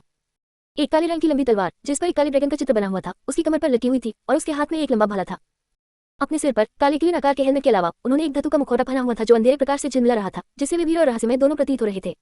अचानक मुखौटे की आंखों की झिर्रियों से प्रकाश की 2 सुनहरी धारियां चमक उठी। फिर उसने धीरे से अपना हाथ बढ़ाया, अपनी कमर से काली तलवार निकाली, उसे ऊपर उठाया और चिल्लाया, सभी जवानों गार्ड सैनिकों, हम इनको अपना जीवन समर्पित करते हैं। जैसे ही उसकी आवाज धीमी हुई, उसके पीछे इकट्ठे सैनिकों ने एक साथ अपने तीखे हथियार उठा लिए। हम अपना जीवन महामहिम को समर्पित करते हैं। हम अपना जीवन महामहिम को समर्पित करते हैं। उद्धरण चिन्ह डॉट डॉट डॉट उद्धरण चिन्ह। गहरी चीखों का एक समूह इकट्ठा हुआ, मानो गड़गड़ाहट हो, जिससे आकाश और पृथ्वी हिल गए। सकारात्मक उत्तर पाकर जियांग चेंगवान ने अपनी मुट्ठियां कसकर भींची। अच्छा। बिना किसी हिचकिचाहट के वह मुड़ी और ड्रैगन सिंहासन के पास पहुंची तथा दोनों हाथों से मेज पर रखी शाही मोहर उठा ली। अगले ही पल उसकी ड्रैगन पोशाक अचानक बिना हवा के लहराने लगी। उसके भीतर से रहस्यमय ऊर्जा उमड़ रही थी, जो लगातार शाही मोहर में प्रवाहित हो रही थी। थोड़ी ही देर में शाही मोहर की चारों ओर की हवा अजीब तरह से घूमने लगी और नीचे लिखे 8 अक्षर, स्वर्ग से आदेश प्राप्त, दीर्घायु और समृद्धि, प्रकाश की कई धाराओं के साथ चमक उठे। जियांग चेंगवान ने अपनी आंखें बंद कर ली और मंत्र बुदबुदाने लगी। जैसे ही वह आगे बढ़ी, उसके पैरों के नीचे मूलतः शांत से टाइलें धीरे धीरे दूधिया सफेद रोशनी से चमक उठी और उसे घेरने लगी। तारों की रोशनी के छोटे छोटे कण अंतरिक्ष को भर रहे थे, जो लगातार अनगिनत गहन प्राचीन रूनों में परिवर्तित हो रहे थे। ये रून हवा में तैरते हुए एक विशिष्ट पैटर्न में जुड़ते थे। उसी समय आकाश में बैंगनी ऊर्जा, जो अपनी सीमा तक एकत्रित हो गई थी और समृद्धि के बाद पतन के अपने चक्र को दोहराने वाली थी, हमेशा की तरह बिखरने और बिखरने की तैयारी कर रही थी। ऐसा लग रहा था जैसे किसी बल द्वारा खींची जा रही हो। यह अचानक तेजी से ऊपर आसमान से नीचे उतरा और अंततः अनगिनत रूनों द्वारा निर्मित प्राचीन भव्य संरचना से टकराया। जिस क्षण स्वर्ग और पृथ्वी का सार बैंगनी ऊर्जा भव्य संरचना द्वारा कब्जा कर ली गई, जियांग चेंगवान की आंखें खुल गईं। पवित्र दाव, बदलते सितारे। भव्य संरचना के भीतर बैंगनी ऊर्जा की अनगिनत धाराएं तुरंत वाष्पित हो गई और उन्हें निहित भयानक शक्ति संरचना के मार्गदर्शन में पूरी तरह से प्रकट हो गई। एक क्षण में प्रकाश का एक चमकदार स्तंभ आकाश में ऊपर उठ गया। प्रकाश स्तंभ के चारों ओर अनगिनत रूनों से बनी मंत्र संरचना उन्मत्तता से घूम रही थी। अगले ही क्षण जियांग चेंगवान के केंद्र में होने के कारण पूरे जिचेन पैलेस को घेरने वाला स्थान मुड़ने और घूमने लगा, जिससे तुरंत एक विशाल स्थानिक सुरंग बन गई। वाह, क्या क्या हो रहा है? क्या हुआ? स्थानिक विकृति ने स्वाभाविक रूप से अंतरिक्ष के भीतर सभी पदार्थों को प्रभावित किया। दरवाजे के बाहर सम्राट की सुरक्षा के लिए जिम्मेदार पहरेदारों को अचानक एक जोरदार कंपन महसूस हुआ, मानो अनगिनत विशाल शक्तियां उनके शरीर को चीर रही हों। अचानक उन्हें चक्कर आने लगा और वे भ्रमित हो गए। वे स्वयं को प्रतिरोध करने और स्थिर करने के लिए अपनी आध्यात्मिक ऊर्जा को प्रसारित करने में सफल रहे, लेकिन अगले ही पल वे ये देखकर भयभीत हो गए कि उनके सामने का दृश्य अराजक होने लगा, तेजी से घूमने लगा और उनके चारों ओर सब कुछ विकृत हो गया। यह क्या है? जहां सामने का हॉल खाली था, वहां अब एक विशाल सुनहरा भवन दिखाई देने लगा। भवन अविश्वसनीय रूप से गहरा था। एक नजर में ही गार्डों को सहज अनुभूति हुई, मानो वे उसमें समा जाएंगे। इस विचित्र दृश्य को देखकर सभी को सहज ही बेचैनी महसूस हुई। हालांकि इससे पहले कि वे प्रतिक्रिया कर पाते, पलक झपकते ही सुनहरा भवन कई बार फैल गया। इसके तुरंत बाद स्पेस टाइम झिल्ली अचानक लहरदार हो गई और फिर एक शांत झील में गिराए गए पत्थर की तरह स्थानिक तरंगों की लहरें बाहर की ओर फैल गईं। पूरा स्थान पूरी तरह से उबल गया। फुफ फुफ फुफ। अचानक एक भयंकर और कड़कती हुई ठंडी हवा सुनहरे भंवर से बाहर निकली और फिर एक झंझनाहट के साथ एक काली आकृति भंवर की गहराई से बाहर निकली। पलक झपकते ही वो स्वर्ण भंवर के सबसे निकट स्थित 5 गार्डों के पास से निकल गया। वाह, आह, उफ। 5 उच्च प्रशिक्षित शाही रक्षक, जो उस काले व्यक्ति द्वारा उड़ा दिए गए थे, केवल एक चीखी निकाल पाए। उसके बाद उनके लंबे शरीर खून की तेज धार में टुकड़े टुकड़े हो गए और वे मौके पर ही मर गए। अचानक हुए इस बड़े परिवर्तन से शेष दर्जनों गार्ड चौंक गए, जो तुरंत ही सचेत हो गए। उन्होंने अपने भालों और हालबेट को कसकर पकड़ लिया तथा उस काले व्यक्ति की स्थिति को देखने के लिए मुड़े। उन्होंने देखा कि 5 रक्षकों के क्षत विक्षत शरीरों के बीच एक असाधारण रूप से मजबूत काले बख्तरबंद युद्ध घोड़े को हिनहिनाते हुए देखा गया, जिसके अगले खुर ऊपर उठे हुए थे, जो भारी कवच से लैस जनरल की पीठ पर लंबे भाले के साथ भयावह वीर मुद्रा को सभी के सामने प्रदर्शित कर रहा था। वहां कौन जाएगा? गार्डों के कप्तान ने ठंडे स्वर में चिल्लाया। कप्तान की चुनौती का सामना करते हुए कैंगमिंग पवित्र राजा के मुंह के कोने, उसके काले लोहे के मुखौटे के नीचे थोड़े मुड़े हुए थे। उसकी आंखों में तिरस्कार का भाव था। मृत लोगों के समूह पर शब्दों को बर्बाद करने में उनकी कोई रुचि नहीं थी। फिर उसने अपना घोड़ा मोड़ा और अपने लंबे भाले को दूसरी दिशा में सीधे पहरेदारों की ओर तान दिया। ये देखकर कप्तान का चेहरा तुरंत कठोर हो गया। यद्यपि वह दूसरे पक्ष की पहचान नहीं जानता था, लेकिन उनके सामने मौजूद अविश्वसनीय रूप से विचित्र स्थिति तथा ये तथ्य कि प्रतिद्वंद्वी ने केवल एक ही चाल में 5 अत्यंत कुशल शाही रक्षकों को मार डाला था, ये साबित करने के लिए पर्याप्त था कि दूसरा पक्ष किसी भी तरह से सरल नहीं था। उसने अपने बगल में खड़े पहरेदारों की ओर देखा और उन्हें शीघ्रता से जीचेन महल में प्रवेश करने और महारानी को नियंत्रित करने का संकेत दिया। चूंकि किनका राजकुमार सिंहासन पर बैठने वाला था, इसलिए ऐसे महत्वपूर्ण क्षण में महारानी को कोई समस्या नहीं हो सकती थी। इसलिए चाहे दूसरा पक्ष कोई भी हो या उसके इरादे कुछ भी हो, उन्हें महारानी की सुरक्षा सुनिश्चित करनी थी। हालांकि जैसे ही उसके संकेत को समझने वाले कुछ गार्ड कार्रवाई करने वाले थे, अचानक सुनहरे भंवर से एक दिल दहला देने वाली दहाड़ गूंजी। गड़गड़ाहट, गड़गड़ाहट, गड़गड़ाहट। यह आवाज सुनकर सभी के भाव एक साथ बदल गए। ये घुड़सवार सेना के आक्रमण की आवाज थी। अगले ही क्षण मानो उनके निर्णय की पुष्टि करने के लिए दर्जनों, यहाँ तक कि सैकड़ों तेज गति से चलने वाली आकृतियां अचानक सुनहरे भंवर से निकलकर बाहर निकल आईं। ध्यान से देखने पर पता चला कि वे सभी भारी कवचधारी घुड़सवार थे, जो काले कवचधारी जनरल की तरह ही घोड़ों पर सवार थे।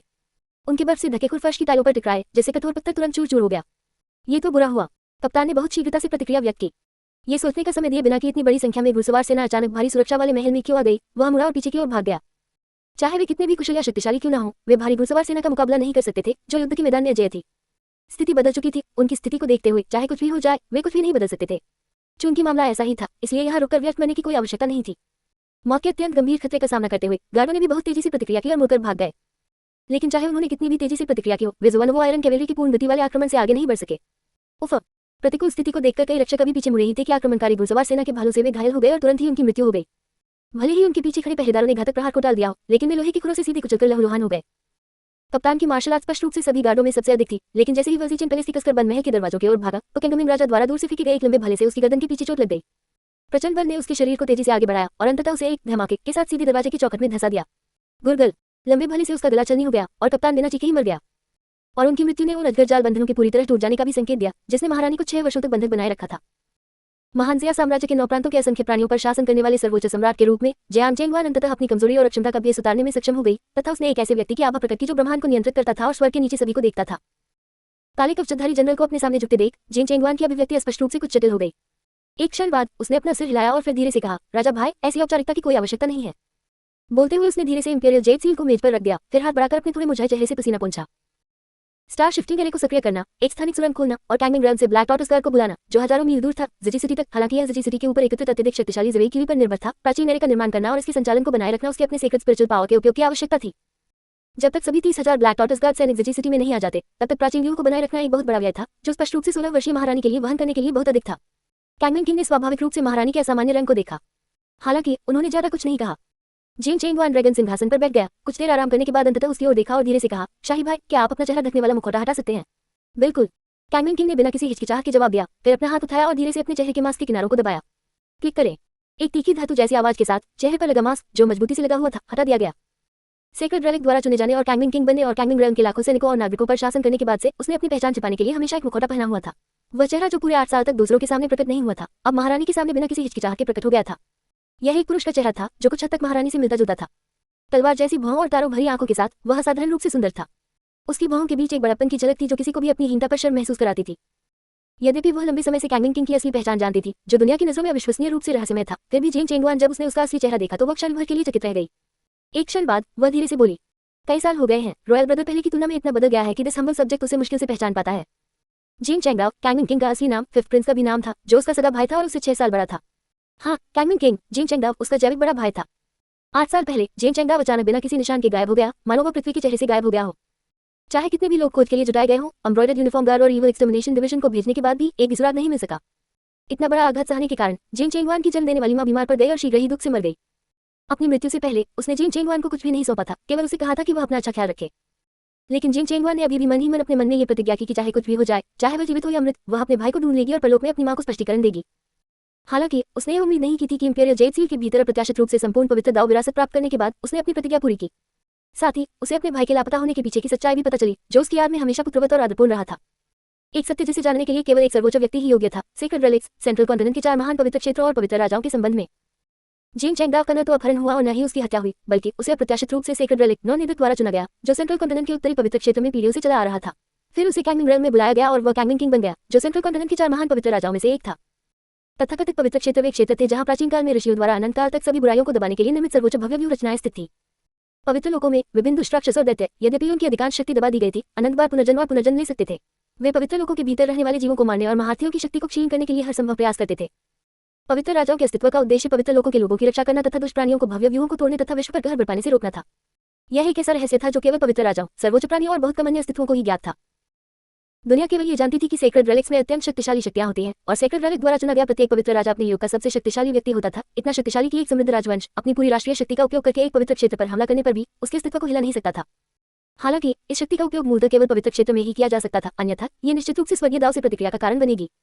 इसलिए उन्हें इस बात की परवाह नहीं थी कि पवित्र क्षेत्र के बाहर क्या हो रहा है, चाहे वह राजक युग था या समृद्ध युग, किसान विद्रोह, सरदारों के बीच संघर्ष या यहाँ तक कि वंशवादी परिवर्तन। चाहे बाहरी दुनिया में कितना भी परिवर्तन क्यों न हो जाए, पवित्र क्षेत्र किसी भी तरह से प्रतिक्रिया नहीं करेंगे, वे उदासीन बने रहेंगे। इस प्रकार विभिन्न राजवंशों में चारों लोगों का अस्तित्व सदैव अत्यंत विशेष रहा है। प्रत्येक पवित्र क्षेत्र एक पूर्णतः स्वतंत्र राज्य के समतुल्य था। यद्यपि नामात्र रूप से वे शाही दरबार के एक जागीरदार राज्य थे, परंतु वास्तव में वे न तो दरबार द्वारा शासित थे और न ही वे किसी बाहरी मामलों में भाग लेते थे, केवल सबसे बुनियादी जागीरदार राज्य नीतियों और अंतःक्रियाओं को बनाए रखते थे। इसके अलावा उन्होंने केवल उस राजवंश को मान्यता दी जिसके पास इंपीरियल जेड सील था, वही वैध शासक था। राजवंशीय परिवर्तन का उन पर कोई प्रभाव नहीं पड़ा और यही बात निश्चित रूप से सेंट्रल कॉन्टिनेंट के एकीकृत राजवंश के कानूनी उत्तराधिकार में सहायक रही। समय के साथ प्रमुख हस्तियों ने इस कठोर हड्डी की परवाह करना छोड़ दिया जो कोई खतरा नहीं पैदा करती थी। ये वास्तव में इसलिए था क्योंकि पवित्र राजा की शक्ति अत्यंत प्रबल थी, जिसके कारण जिन चेंगुआन को स्थिति को बदलने का मौका मिला। यदि पवित्र राजा न होता जो एक अप्रत्याशित तुरुप का था जिसकी किसी ने कल्पना भी नहीं की थी, और यदि ये तथ्य न होता कि चार महान पवित्र राजाओं में से एक कैंगन किंग उसका जैविक भाई था और बिना शर्त उसकी आज्ञा का पालन करने को तैयार था, तो चाहे जिन चेंगुआन के विचार कितने भी सूक्ष्म क्यों न हो या उसकी बुद्धि कितनी भी साधारण क्यों न हो, उसे कभी भी एम्प्रेस जचाओ के विरुद्ध रुख मोड़ने का अवसर नहीं मिलता। आखिरकार एक पवित्र राजा को आदेश देने के लिए एक सर्वोच्च प्राणी के पास भी पर्याप्त शक्ति होनी चाहिए। ये शक्ति किसी की युद्ध शक्ति, साधना तकनीक या मंत्रों को संदर्भित नहीं करती थी, बल्कि एक शासक के रूप में अधिकार, प्रभाव, विश्वास और नियंत्रण को संदर्भित करती थी। और वह एक कठपुतली सम्राट किसी भी प्रकार का अधिकार नहीं रखती थी। अपनी वर्तमान शक्ति के साथ उसके लिए एक पवित्र राजा को उसकी शक्ति का 10वां हिस्सा भी प्रयोग करने में सक्षम बनाना कठिन था। पर्याप्त शक्ति के बिना एक सर्वोच्च सत्ता को भी एक पवित्र राजा द्वारा नजरअंदाज किया जा सकता था, इसलिए वह उसकी मदद करता या नहीं, ये पूरी तरह से पवित्र राजा की इच्छा पर निर्भर था। शायद वह सचमुच ही नियतमानव सम्राट थी। उसकी इस विकट परिस्थिति में उसे बचाने वाले चार महान पवित्र राजाओं में से एक उसका एकमात्र जीवित रिश्तेदार था। जैसे ही वह विचार कर रही थी, उसकी स्मृतियों में उसके भाई की छवि, जिसने अपनी पूरी शक्ति से उसकी रक्षा की थी, धीरे धीरे उसके सामने सर्वोच्च पवित्र राजा के साथ विलीन हो गई, जो युद्ध कवच से सुसज्जित, रक्त से नहाया हुआ और साधारण रूप से बहादुर था। अंततः वे एक हो गए। इस समय जिन चेंगडाव के होंठ थोड़े मुड़े हुए थे और वह धीरे से चुंबकीय आवाज में बोला, महाराज, दिस हम्बल सब्जेक्ट को लगता है कि अब आप वो छोटी लड़की नहीं रही जो हर तरह से दिस हम्बल सब्जेक्ट के पीछे कांपती रहती थी। ये सुनकर जिन चेंगवान की आंखें थोड़ी सिकुड़ गई, शायद वह कुछ सोच रहा था, क्योंकि दिस हम्बल सब्जेक्ट जीवित रहना चाहता है। मानो उसके शब्दों में क्रूरता और वजन को महसूस करते हुए जिन चेंगडाव की मुस्कान धीरे धीरे फीकी पड़ गई। मैं क्षमा प्रार्थी हूँ। जिन चेंगवान ने सिर हिलाया, राजा भाई, इसमें चिंता करने की कोई जरूरत नहीं है, यह आपकी गलती नहीं है।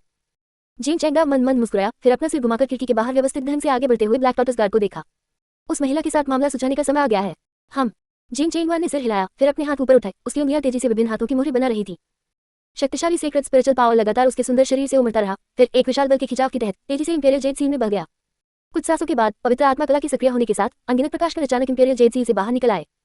इसके बाद प्रकाश कण लगातार एकत्रित होते गए और पलक झपकते ही 9 सुनहरे गोले बन गए, जिनमें से प्रत्येक मूर्ति के आकार का था और लगातार घूम रहा था।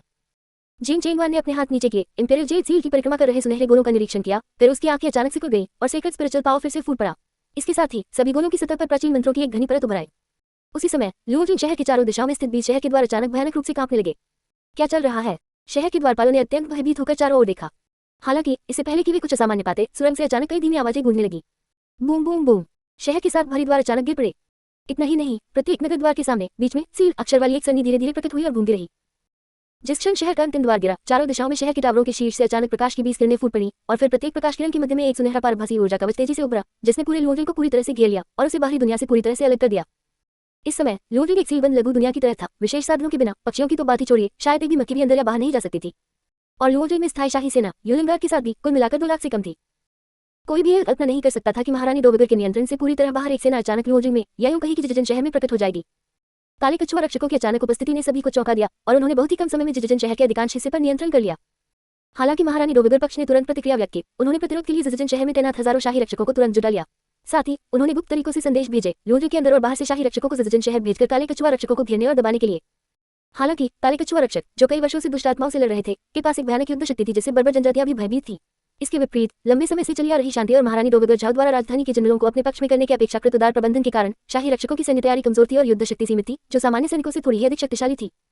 इसके अलावा अपने उत्कृष्ट उपकरणों के अलावा ब्लैक टॉर्टाइस गार्ड्स के पास पवित्र आत्मा कला भी थी, जो 4 पवित्र राजाओं के लिए अद्वितीय थी, जो उनकी युद्ध शक्ति को काफी बढ़ा सकती थी। चाहे वह उपकरण हो, सैनिकों की ताकत हो या कमांडिंग जनरलों की क्षमता हो, इंपीरियल गार्ड्स नुकसान में थे और वे ब्लैक टॉर्टोइस गार्ड्स को आगे बढ़ने से नहीं रोक सके। सिर्फ एक मुठभेड़ में इंपीरियल गार्ड्स ने अपनी 10% सेना खो दी। इसके तुरंत बाद सीधी लड़ाई में लगभग 30% और सैनिक मारे गए और यहाँ तक कि कमांडिंग जनरल और कई डिप्टी जनरलों को भी ब्लैक टॉर्टोइस गार्ड्स के एक गंभीर चेहरे वाले युवा जनरल ने कुछ तीरों से मार गिराया। अपने कमांडर के मारे जाने तथा हताहतों की संख्या 30% से अधिक हो जाने के कारण इंपीरियल गार्ड्स अब और टिक नहीं सके तथा सीधे गिर पड़े तथा भाग खड़े हुए। हालांकि ब्लैक टॉर्टोइस गार्ड्स को केवल कुछ 100 लोगों की हानि हुई। जब झाओ फेफान 50,000 बहादुर योद्धा शिविर सैनिकों को लेकर जजेजन शहर के बाहरी इलाके में पहुंचे तो उन्होंने देखा कि हजारों शाही रक्षक अविश्वसनीय रूप से अलंकृत कवच पहने हुए कई हजार काले कवचधारी सैनिकों द्वारा जुवानजी गेट तक पीछा किए जा रहे थे। अनजाने में ऊपर देखते हुए झाओ फेफान जुवानजी द्वार पर खून के धब्बे देखकर चौंक गया। जुवान फेंग ध्वज, जो मूल रूप से महारानी डोवेगर के अधिकार का प्रतीक था, काट दिया गया था और उसकी जगह एक काले ड्रैगन ध्वज से सफेद धुंध निकल रही थी। काले ड्रैगन ध्वज के बीच में 2 बड़े अक्षर कांगमिंग एकमन बहती हुई रोशनी उत्सर्जित कर रहे थे, जिससे वे असाधारण रूप से विशिष्ट लग रहे थे। ड्रैगन बैनर के नीचे कैंगमिंग पवित्र राजा जयांग चेंगदाओ अपनी बाहों को पार करके खड़े थे, नीचे एक तरफा लड़ाई का निरीक्षण कर रहे थे। उसकी तीखी और ठंडी निगाहें जीवन के प्रति उदासीनता से भरी थी, मानो नीचे काले कछुआ रक्षकों द्वारा मारे जा रहे लोग जीवित मनुष्य न होकर बेकार मुर्गियों और कुत्तों का एक समूह हो। हजारों शाही रक्षकों को आते देख उसकी आंखों में घबराहट का जरा भी निशान नहीं था, बल्कि उसने सेना का नेतृत्व कर रहे झाओ फेफान को तिरस्कार भरी नजरों से देखा। तभी भागते हुए शाही रक्षकों ने बहादुर योद्धा शिविर को देखा। ये जानकर कि वे उनके अपने लोग हैं, उन्हें मानो जीवनदान में गया हो और वे बेताब होकर झाओ फेफान के ठिकाने की ओर दौड़ पड़े। ये दृश्य देखकर झाओ फेफान की अभिव्यक्ति तुरंत बदल गई, जबकि ऊंची दीवार पर राजा कैंगमिंग ने अपने होठों को थोड़ा मोड़ लिया, जिससे एक ठंडी मुस्कान प्रकट हुई। हालांकि झाओ फेफान को जजेजन शहर में वास्तव में क्या हुआ था इसकी स्पष्ट जानकारी नहीं थी, लेकिन वह जानता था कि वर्तमान युद्ध की स्थिति उसके पक्ष के लिए बहुत प्रतिकूल थी। अगर उसने डरते हुए शाही रक्षकों को बहादुर योद्धा शिविर पर हमला करने दिया तो उनका पीछा कर रहे काले कछुआ रक्षक निश्चित रूप से अराजकता का फायदा उठाकर अकल्पनीय परिणामों के साथ एक पूर्ण हमला शुरू कर देंगे। उन्होंने तुरंत इंपीरियल गार्ड्स पर चिल्लाते हुए उन्हें शांत रहने और बहादुर योद्धा शिविर की सुव्यवस्थित संरचना को बाधित न करने के लिए कहा, क्योंकि इससे दुश्मन को मौका मिल जाएगा।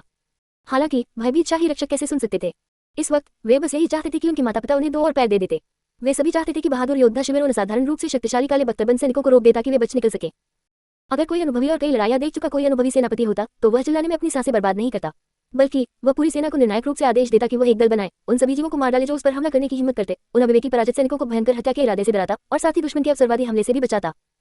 यह अफसोस की बात थी कि हालांकि झाओ फेफान को काउंट शिनफे की क्वीन उपाधि प्राप्त थी, लेकिन उसे यह उपाधि युद्ध के मैदान में वास्तविक युद्ध के माध्यम से नहीं मिली थी, बल्कि यह इसलिए थी क्योंकि वह झाओ परिवार का एक होनहार युवा था और महारानी झाओ को शाही सेना में अपने लोगों को शामिल करना था, इसलिए उन्होंने उसे यह उपाधि प्रदान की।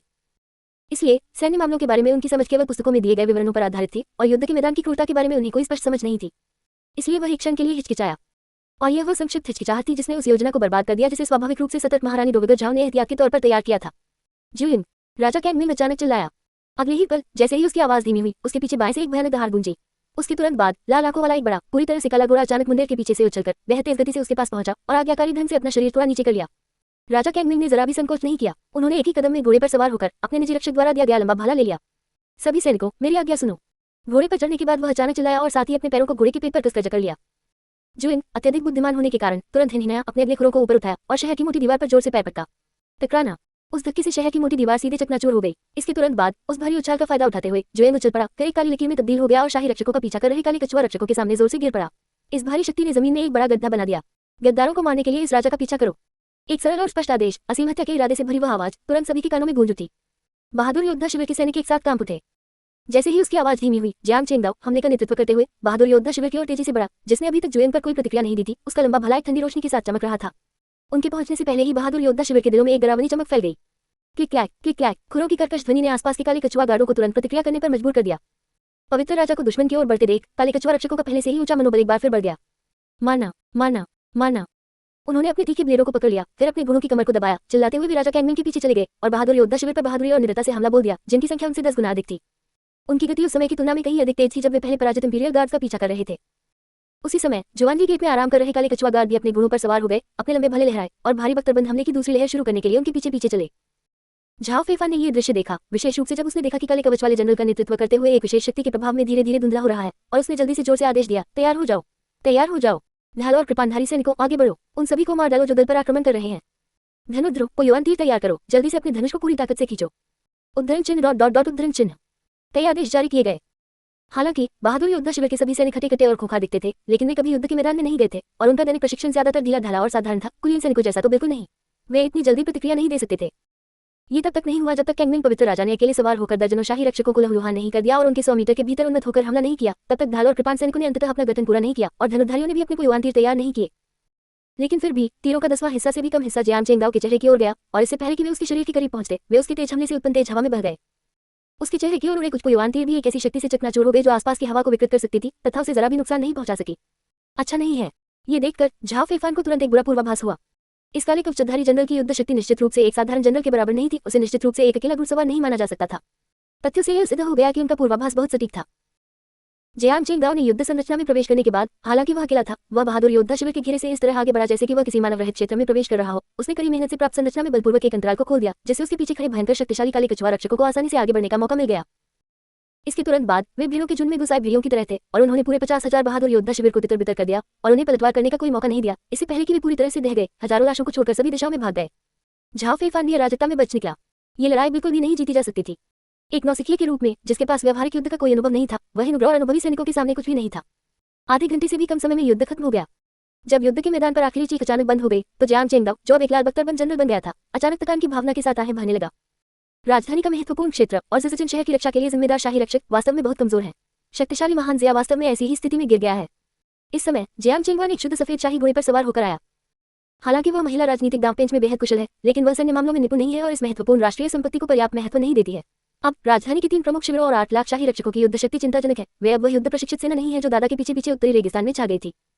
जियांग चेंगदाओ ने अपना सिर हिलाया, फिर मुस्कुराया और कहा, महारानी दोबगर को नमस्कार करने का समय आ गया है। मुझे उम्मीद है कि 8 साल बाद मेरा अभिवादन बुढ़िया को चौंका नहीं देगा। ये सुनकर जियांग चेंगवान की अभिव्यक्ति थोड़ी अजीब हो गई। इतिहास में शाही हरम की पहली मालकिन के रूप में, जिसका व्यक्तिगत रूप से एक पवित्र राजा द्वारा दौरा किया गया है, वह निश्चित रूप से आपके आगमन से बहुत सम्मानित महसूस करेगी और आपका स्वागत करने के लिए फर्श साफ कर देगी। जियांग चेंगदाओ ने निर्णीत भाव से कंधे उचका दिए। टियानिंग पैलेस, मुख्य कमरा। महारानी दोबगर झाओ, एक दर्जन से अधिक स्वर्ण बख्तरबंद योद्धाओं द्वारा कड़ी सुरक्षा में, इस समय अत्यंत गंभीर भाव से जियांग चेंगदाओ को घूर रही थी। उसके बगल में उसने एक छोटे बच्चे का हाथ पकड़ रखा था जो सुनहरे अजगर के वस्त्र पहने हुए था, और कोई नहीं बल्कि राजकुमार किन जियांग चेंगयुन, जो 9 साल की उम्र में ही अपने गुणों के लिए प्रसिद्ध था। हालांकि उनके चारों ओर फर्श लाशों से ढका हुआ था। कटे हुए हाथ और पैर बेतरतीब ढंग से बिखरे पड़े थे और प्रचुर मात्रा में खून ने एक बार शानदार और चमकदार हॉल को एक भयावह लाल रंग में रंग दिया था, जैसे कि मानव शुद्धिकरण स्थल हो। लाशों में हिजड़े, महल की नौकरानियां, पहरेदार और कई अत्यंत सुंदर युवक शामिल थे। वू जोंगशियान, जिन्हें जियांग चेंगवान ने पहले महान साथी कहा था, उनमें प्रमुख रूप से शामिल थे। उसका शरीर कई टुकड़ों में बटा हुआ था, उसका सिर धड़ से अलग हो गया था और हर जगह लाल और सफेद तरल पदार्थ बह रहे थे। उसके अंग रक्त से लथपथ पड़े थे और उसका सिर, जो जमीन पर टिका हुआ था, उसके धुंधले बूढ़े चेहरे पर अभी भी विश्वास का भाव था। जाहिर है, अपनी मृत्यु तक वह ये समझ नहीं पाया कि क्यों उस महत्वपूर्ण क्षण में जब राजकुमार किन महारानी का स्थान लेने वाला था और वह महारानी दोबगर का पसंदीदा विश्वासपात्र होने के नाते एक जबरदस्त उन्नति के लिए तैयार था, स्थिति इतनी बदतर हो गई और एक समय में सर्वशक्तिमान महारानी दोबगर का घुटन शापित काले कवच वाले क्रूर लोगों द्वारा एक के बाद एक कत्लेआम कर दिया गया। न केवल वह समझ नहीं पाया, बल्कि उसके बगल में पड़े उसके प्रिय पुरुष मित्र, जो कि बुरी तरह से मृत थे, भी समझ नहीं पाए। इस समय कियानिंग में लाशों का पहाड़ और खून का समुद्र बन गया था, जिसमें खून की नदियां बह रही थी। महारानी दोबगर झाओ के जिजित्सु में कई वर्षों के श्रमसाध्य प्रयास मात्र 2 घंटों में पूरी तरह से नष्ट हो गए। मैंने कभी नहीं सोचा था कि पवित्र क्षेत्र, जो हजारों वर्षों से हमेशा कानून का पालन करता रहा है, जिसने कभी कोई कदम नहीं उठाया, चाहे केंद्रीय महाद्वीप में कोई भी परिवर्तन हुआ हो या राजवंश कैसे भी बदल गए हो, और जिसने कभी महत्वाकांक्षा का संकेत भी नहीं दिखाया, वास्तव में लूजन पर एक आश्चर्यजनक हमला करने और दुनिया को हिला देने की पहल करेगा। हालांकि जियांग चेंगदाओ महारानी झाओ की व्यंग्यात्मक टिप्पणियों से अप्रभावित दिखे। जो चीजें नहीं हुई हैं, इसका मतलब यह नहीं है कि वे नहीं होंगी। जब वह बोल रहा था, तो उसकी आंखों के नीचे से प्रकाश की एक झिलमिलाहट गुजरी। जिस प्रकार महान जिया राजवंश में पहले कभी कोई भी महारानी दोबगर के पद से सम्राट की शक्ति का उपयोग करने में सक्षम नहीं हुआ है, क्या ये सही नहीं है? उन्होंने महारानी दोबगर के शब्दों का खंडन नहीं किया। वास्तव में उनके शब्दों से यह संकेत मिलता था कि उनका वास्तव में सर्वोच्च शाही शक्ति प्राप्त करने का इरादा था तथा वे विश्व को एकीकृत करने वाले इतिहास के पहले पवित्र राजा बनना चाहते थे, जिसे वहां उपस्थित महारानी दोबगर के वफादारों को उनके इरादों का गलत अर्थ समझ में आ गया। बकवास। महारानी दोबगर झाओ ने गुस्से से जवाब दिया, मैं हमेशा से कानून का पालन करती रही हूँ। मैंने ऐसा देशद्रोह का काम कब किया है? पवित्र राजा, मुझे इस तरह बदनाम करने का आपका क्या इरादा है? ये सुनकर जियांग चेंगवान, जो इस समय जियांग चेंगदाओ द्वारा बंदी लग रही थी, अपनी आंखें सिकुड़ने से खुद को नहीं रोक सकी। सचमुच कानून का पालन करने वाला। पिछले 6 वर्षों से जीवित रहने के लिए उसे हर दिन कमजोरी का मुखौटा पहनना पड़ता था, हर किसी के सामने डरपोक और सतर्क दिखना पड़ता था। थोड़ी सी भी खामी को उजागर करने की हिम्मत नहीं होती थी, क्योंकि उसे डर था कि महारानी दोबगर झाओ को कोई खतरा महसूस हो सकता है और फिर वह बीमारी से मर सकती है। परिणामस्वरूप लगभग सभी लोग उसे घृणा करते थे, यहाँ तक कि एक हिजड़ा भी उसे गंदी नजर से देख सकता था। प्रतिष्ठित सम्राट, जो अधिकार से पूरी तरह वंचित था, एक साधारण राजा से भी बदतर जीवन जीता था। ये सब महारानी दोबगर झाओ की बदौलत संभव हुआ। क्या वह महारानी दोबगर झाओ से नफरत करती थी? इसका उत्तर जोरदार हाँ था। वह उससे किसी से भी अधिक नफरत करती थी और चाहती थी कि वह उसे तुरंत मार सके। मूलतः वह एक आरामपसंद शाही राजकुमारी हो सकती थी। आखिरकार वह एक साधारण पृष्ठभूमि से आई थी, उसका मायका एक साधारण सा छोटा कबीला था और उसकी शैक्षणिक, सैन्य और आध्यात्मिक प्रतिभाएं भी उत्कृष्ट नहीं थी। दिवंगत सम्राट को उससे सिंहासन के लिए प्रतिस्पर्धा करने की कोई उम्मीद नहीं थी, जो उसके नाम से ही स्पष्ट था। हालांकि 6 साल पहले दिवंगत सम्राट की एक अजीबोगरीब खगोलीय घटना के दौरान अचानक हिंसक मृत्यु हो गई और कई शाही उत्तराधिकारी रहस्यमय तरीके से गायब हो गए, जिससे ग्रेट जिया का राजनीतिक परिदृश्य उत्तल-पुतल में डूब गया। इस प्रकार महारानी दोबगर झाओ ने उन्हें सम्राट बनने के लिए मजबूर किया। वह 6 साल पहले महारानी दोबगर झाओ के चेहरे पर आए उस ठंडे, उदासीन भाव को कभी नहीं भूल पाएंगी, जब उन्होंने तथाकथित दिवंगत सम्राट का आदेश प्रस्तुत किया था, और जब उन्होंने इनकार में अपना सिर हिलाया और आदेश पर सवाल उठाया, तो उन्होंने वू जोंगशियान सहित कई किन्नरों को आदेश दिया कि वे उन्हें सिंहासन पर चढ़ने के लिए दिवंगत सम्राट की आत्मा की पट्टिका के सामने घुटनों के बल बैठने के लिए मजबूर करें। अगर वह सचमुच एक शक्तिहीन कठपुतली सम्राट थी, तो जब जियांग चेंगयुन 10 साल की होगी और शाही मोहर उसे विरासत में मिलेगी, तो उसका क्या आशा होगा? वह अच्छी तरह जानती थी, वह किसी से भी बेहतर जानती थी, क्योंकि वह इसमें शामिल व्यक्ति थी और उसने खतरों को खत्म करने के लिए महारानी दोबगर के तरीकों को व्यक्तिगत रूप से देखा था। महारानी दोबगर झाओ कभी भी ऐसे किसी व्यक्ति को नहीं चुनेंगी जो राजकुमार किन के लिए खतरा बन सकता हो। इसलिए 6 साल पहले जब वह सिंहासन पर बैठी थी, तब से उनके और महारानी डोगोदर झाओ के बीच स्वाभाविक रूप से एक अपूरणीय संघर्ष मौजूद था। लेकिन फिर भी उसे जियांग चेंगदाओ से महारानी झाओ की हत्या करवाने की कोई जल्दी नहीं थी, बल्कि एक उपेक्षित कठपुतली सम्राट की तरह वह चुपचाप जियांग चेंगदाओ और महारानी झाओ के बीच हो रही जुबानी बहस और आपसी पूछताछ को देखती रही। महारानी डोगोदर झाओ के बारे में उसकी समझ से दूसरे पक्ष के पास जरूर कोई अनजान तुरुप का पता होगा। जल्दबाजी में कार्रवाई करने से शायद उसकी जान नहीं जाएगी, बल्कि छिपे हुए खतरे रह जाएंगे। आखिरकार महारानी डोगोदर अभी भी महारानी डोगोदर थी और राजकुमार किन अभी भी राजकुमार किन थे। अभी कार्रवाई करना सबसे अच्छा विकल्प नहीं था, इसलिए अब अधीरता न दिखाना ही बेहतर था। उसे चरणबद्ध तरीके से आगे बढ़ना था, जिससे महारानी डोगोदर को अपनी गलती बताने के लिए मजबूर होना पड़ता और फिर बाद में हमला करना पड़ता। इस समय महारानी डोगोदर झाओ ने अचानक एक गहरी सांस ली, पहले जियांग चेंगवान की ओर देखा, फिर अपनी मुट्ठी भींची और ठंडे स्वर में जियांग चेंगदाओ से कहा, पवित्र राजा, क्या आप मुझे बता सकते हैं कि आप इन जुवानजिया सैनिकों को इतनी चुपचाप ज़िगज़ैग में कैसे ले आए, ताकि मैं अपनी हार समझ सकूं। ऐसा लग रहा था कि सब कुछ ठीक हो गया है। पवित्र राजा की सेना के सबसे विशिष्ट बल जुवानवु रक्षकों, जिन्होंने पीढ़ियों से पवित्र क्षेत्र की रक्षा की थी और लंबे समय तक राक्षसी जीवों से लोहा लिया था, के भीषण हमले में महारानी झाओ के लोग, जिनमें शाही रक्षक और विभिन्न प्रमुख प्रवर्तक शामिल थे, लगभग सभी मारे गए या घायल हो गए। ज़िगज़ैग अब पूरी तरह से जियांग चेंगदाओ के नियंत्रण में था। इस समय महारानी डोगोदर झाओ एक जार्मी कछुए की तरह थी, जो जुवानवु गार्ड्स के घेरे को तोड़ने में असमर्थ थी। केवल एक आदेश के साथ जुवानवु गार्ड अंतिम हमला कर सकते थे, सभी थके हुए स्वर्ण बख्तरबंद गार्डों का वध कर सकते थे, महारानी डोगोदर झाओ, राजकुमार किन और झाओ परिवार के कई प्रमुख लोगों को पकड़ सकते थे और उन्हें उसकी दया पर छोड़ सकते थे। ऐसा लग रहा था कि महारानी डोगोदर झाओ ने खुद को भाग्य के भरोसे छोड़ दिया था। अब वह केवल ये समझना चाहती थी कि उन्होंने कैसे हार मान ली, ताकि उन्हें पछतावे के साथ न मरना पड़े। हालांकि इस क्षण में जो विजय से भरा होना चाहिए था और शायद अपने पराजित दुश्मन के सामने अपनी चतुराई का घमंडपूर्ण प्रदर्शन करना चाहिए था, जियांग चेंगदाओ ने शांति से अपना सिर हिलाया। इस राजा को आपको कुछ बताने की कोई बाध्यता नहीं है, नहीं उसे रहस्य उजागर करने की आदत है। ये सुनकर महारानी डोगोदर झाओ आश्चर्य व्यक्त करने से खुद को नहीं रोक सकी। ऐसे समय में भी वह आत्मसंतुष्ट नहीं हो गए थे। अफसोस की बात है। महारानी डोगोदर झाओ ने खुद को संभाला, फिर उनकी आंखों में चतुराई की चमक चमक उठी। अपनी किस्मत को न मानते हुए उन्होंने जियांग चेंगदाओ से कहा, तो फिर तुम मेरे साथ क्या करने की योजना बना रहे हो। जैसे ही उसने यह बात कही, जियांग चेंगदाओ ने महसूस किया कि कई लोग उसकी ओर देख रहे हैं। हालांकि उनके हाव भाव परिवर्तित रहे, उनकी निगाहें महारानी झाओ पर टिकी रहीं और उन्होंने शांति से कहा, हालांकि महारानी झाओ पर अपनी शक्ति का दुरुपयोग करने का संदेह है, उन्होंने कई वर्षों तक आम जनता के लिए कड़ी मेहनत की है। भले ही कोई गुण न हो, पर मेहनत तो होती ही है। इसलिए ये राजा महारानी झाओ के स्वास्थ्य लाभ के लिए एक उत्कृष्ट स्थान की व्यवस्था करेंगे। अब से महारानी झाओ को पहले की तरह राजकीय कार्यों में उलझने की जरूरत नहीं पड़ेगी और वे वहां अपने शेष जीवन का आनंद ले सकेंगी। बोलते समय जियांग चेंगदाओ ने अपना हाथ बढ़ाया और आसपास खड़े जुवानवु गार्ड्स की ओर इशारा किया। अगले ही पल सभी जुवानवु गार्डों की आंखें एक साथ तेज हो गईं और उनके कदम धीरे से आगे बढ़ गए। महारानी डोगोदर झाओ की आंखों में निराशा की झलक दिखाई दी। स्पष्ट रूप से जियांग चेंगदाओ की पारंपरिक प्रतिक्रिया वह नहीं थी जो वह चाहती थी। महाराज सचमुच दयालु हैं। महारानी डोगोदर झाओ ने अपनी आंखें सिकोड़कर धीरे धीरे पास आ रहे जुवानवु गार्ड्स का निरीक्षण किया और उनके चेहरे पर धीरे धीरे उपहास का भाव उभर आया। हालांकि मैं केवल आपके महामहिम के इरादों की सराहना कर सकता हूँ, मेरे शेष जीवन के लिए आपको महामहिम की चिंता की आवश्यकता नहीं है। बोलते समय उसने अचानक अपना हाथ उठाया, जिससे उसकी चौड़ी आस्तीन के भीतर से उसकी हथेली दिखाई देने लगी। उसके हाथ में पहले से ही खुला हुआ लाल रंग का स्क्रॉल था। इसके तुरंत बाद उसने खुली हुई स्क्रॉल को बलपूर्वक ऊपर की ओर फेंका और फिर स्क्रॉल स्पष्ट रूप से गुरुत्वाकर्षण का उल्लंघन करते हुए मध्य हवा में तैरने लगा। स्पष्टतः यह महारानी डोगोदर का विकल्प था, दूसरों की दया पर निर्भर होने से बचने के लिए उनका तुरुप का पता। हालांकि ये दृश्य देखकर जियांग चेंगदाओ का चेहरा पूरी तरह बदल गया, लेकिन अंदर ही अंदर वह विश्वसनीय रूप से शांत रहा। जाहिर है वह इस दृश्य की लंबे समय से प्रतीक्षा कर रहा था। आखिरकार महारानी डोगोदर झाओ ने पूरे 6 वर्षों तक राज्य को नियंत्रित किया था। हर साल राष्ट्रीय खजाने में हाथ डालकर भारी मात्रा में सोना और चांदी इकट्ठा किया था, जिसे किसी ने नहीं जाना था, और अनगिनत दुर्लभ खजाने भी एकत्र किए थे, जिनमें निश्चित रूप से कीमिन दुंजिया और क्यानकुन बैग जैसी वस्तुएं शामिल थी।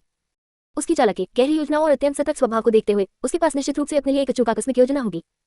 जैसे ही सबका ध्यान अनायास ही महारानी डोगोदर की हरकतों की ओर गया, जियांग चेंगवान ने अपने ड्रैगन रोब में अपना छोटा सा हाथ कस लिया। एक पल में एक विचार के साथ उसकी काली पुतलियां अचानक सुनहरी रोशनी से चमक उठी। अगले ही क्षण एक अदृश्य निराकार शक्ति चुपचाप उसके शरीर से निकली। इसके तुरंत बाद पूरे हॉल में बिखरे शवों के नीचे खून के भयानक कुंड शक्ति के मार्गदर्शन में अजीब तरह से छटपटाने लगे, फिर हिंसक रूप से पानी की तरह उबलने लगे, जिससे तुरंत एक भयानक रक्तुंड बन गई जो तेजी से ऊपर स्क्रॉल की ओर एकत्रित हो गई।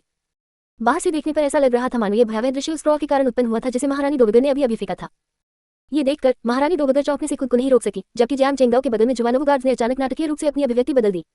अरे नहीं, वह एक राक्षसी निश्चित तकनीक को सक्रिय करने की कोशिश कर रही है। ये सुनकर महारानी डोगोदर ने तुरंत प्रतिक्रिया व्यक्त की। एक राक्षसी निश्चित तकनीक? अरे नहीं! खून जमा हो गया और हवा में लाल धुंध छा गई। क्या ये ठीक वही स्थिति नहीं थी जो अक्सर तब उत्पन्न होती थी जब दुष्ट आत्माएं अपनी काली कलाओं का प्रदर्शन करती थी? केवल वे दुष्ट आत्माएं जो जीवित प्राणियों को खाने में प्रसन्न होती है, जो मानव मांस और रक्त का उपयोग विभिन्न अविश्वसनीय रूप से भयानक अंधेरे कलाओं को करने के लिए उत्प्रेरक के रूप में करती है, वही अपने अनुष्ठानों के दौरान ऐसा भयावह तमाशा दिखाती है। इसके अलावा इस समय रक्त की व्यापक गंध ने सब कुछ ढक लिया था और यह अत्यधिक संभावना थी कि किसी राक्षस की आभा भीतर छिपी हुई थी। यह विचार आते ही उसका चेहरा पूरी तरह बदल गया। अपना तुरुप का पत्ता दिखाते समय उसने जो स्वयं दिखाया था वह गायब हो गया और उसकी आंखों में घबराहट की झलक दिखाई दी। क्या हो रहा है? मैं तो साफ तौर पर एक अमर खजाने का इस्तेमाल कर रहा हूँ। ये कैसे हो सकता है? इस समय न केवल जुवानवु गार्ड बल्कि स्वर्ण बख्तरबंद गार्ड भी, जिन्होंने अंत तक महारानी डोगोदर झाओ की वफादारी से रक्षा की थी, साथ ही झाओ परिवार के अन्य सदस्य और यहाँ तक कि राजकुमार किन जियांग चेंगयुन उन्हें अत्यधिक आश्चर्य से देख रहे थे। महारानी डोगोदर, आप! महारानी डोगोदर ने सहज रूप से अपना बचाव करना शुरू कर दिया। नहीं, मैं निर्दोष हूँ, किसी भी राक्षसी प्रभाव से पूरी तरह मुक्त हूँ और मैं कभी भी किसी राक्षसी कला का उपयोग नहीं करूंगी। हालांकि उसकी बात पूरी होने से पहले ही जियांग चेंगदाओ ने बेहद गुस्से के साथ जोर से फटकार लगाई। धिक्कार है! कोई आश्चर्य नहीं कि महारानी डोगोदर, जिन्हें महामहिम का बहुत ध्यान रखना चाहिए था, सत्ता के लिए इतनी लालची हो गई। वह वास्तव में एक दुष्ट आत्मा के वश में थी। यह शापित दुष्ट आत्मा शाही परिवार को धमकाने, दरबार को भ्रष्ट करने और दुनिया में अराजकता फैलाने के लिए महारानी दोवगर को गुप्त रूप से अपने प्रभाव में लेने का साहस कर रही है। ये राजा निश्चित रूप से तुम्हारे 10,000 टुकड़े कर देगा। ये सुनकर महारानी दोवगर को तुरंत अपनी परेशानी समझ आ गई। उसे जल्दी ही यह एहसास हो गया कि एक अमर कलाकृति का सक्रिय होने पर कभी भी इतना भयानक प्रभाव नहीं होगा। ये बहुत संभव था कि जियान चेंगदाओ के लोगों ने गुप्त रूप से इसके साथ छेड़छाड़ की हो, लेकिन इस समय उसे यह समझाना बहुत कठिन लगा। अमर कलाकृतियां स्वाभाविक रूप से अत्यंत दुर्लभ थी, यद्यपि उनकी तुलना पवित्र अवशेषों से नहीं की जा सकती थी। फिर भी उनमें से प्रत्येक विश्वसनीय रूप से जादुई थी और उनके मालिक अधिकांशतः उन्हें अपना सबसे बड़ा रहस्य मानते थे तथा बाहरी लोगों को उनके बारे में बहुत कम जानकारी थी। इस समय हॉल लाशों से भर गया था और चारों ओर खून की धुंध धीरे धीरे सब कुछ ढक रही थी। ऐसा लग रहा था जैसे ये सब उस फ्रॉ की वजह से हो रहा हो। उसके पास खुद को बचाने का कोई रास्ता नहीं था।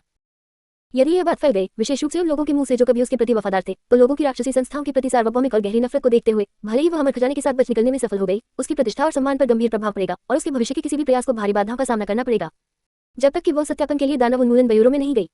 लेकिन क्या यह संभव था? भागने का मौका छोड़कर अपनी बेगुनाही साबित करने के लिए दानव विनाश बयूरों में जाना? वह मूर्ख नहीं थी। वह ऐसी मूर्खतापूर्ण बात कैसे कर सकती थी? कहावत है, जहाँ जीवन है वहाँ आशा है। केवल जीवित रहकर ही उसके पास कोई मौका था। एक बार जियान चेंगदाओ के नियंत्रण में आने के बाद सब कुछ खत्म हो जाएगा और इस जीवन में उलटफेर का कोई मौका नहीं होगा। उसे अपनी वर्तमान दुर्दशा से शीघ्र छुटकारा पाना था, इसलिए उसे इस अनकहे अन्याय को सहना पड़ा। यह विचार आते ही उसकी रीढ़ में ठंडक दौड़ गई। ये जियान चेंगदाओ इतिहास के पहले महत्वाकांक्षी पवित्र राजा के रूप में अपनी प्रतिष्ठा पर खरा उतरा। खुद अपार शक्ति होने के साथ साथ वह बेहद चालाक भी था। उसकी आकस्मिक योजना का पता चलते ही वह तुरंत अपने लिए सबसे फायदेमंद उपाय तैयार कर लेता था। वाकई भयानक। इस समय जियान चेंगदाओ ने फिर से महारानी झाओ की ओर इशारा किया और गुस्से से दूसरों से कहा, दुष्ट आत्मा प्रकट हो गई है। क्या तुम अभी हकपूर्वक उसके बहकावे में आकर उसके सहयोगी की तरह काम करोगे? अगर तुम अभी दुष्ट आत्मा को पकड़कर मारने के लिए कदम नहीं उठाओगे तो फिर कब उठाओगे? ये सुनकर स्वर्ण कवचधारी रक्षक तुरंत डगमगा गए, लेकिन कोई भी पहले हमला करने के लिए नहीं दौड़ा।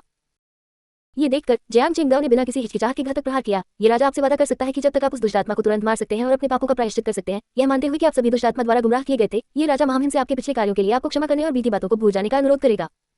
उसके इतना कहते ही स्वर्ण कवचधारी रक्षकों की आंखें पूरी तरह बदल गई, जो जुवानजय सैनिकों के हमले के बावजूद काफी देर तक टिके रहे थे। महारानी दोवगर को भी यह एहसास था कि यदि उन्होंने अमर कला को शीघ्र ही सक्रिय नहीं किया तो वे अपना अवसर हमेशा के लिए खो देंगी। इसलिए उसने झट से राजकुमार किंग का हाथ थामने से पहले जियान चेंगदाओ पर एक घृणा भरी नजर डाली।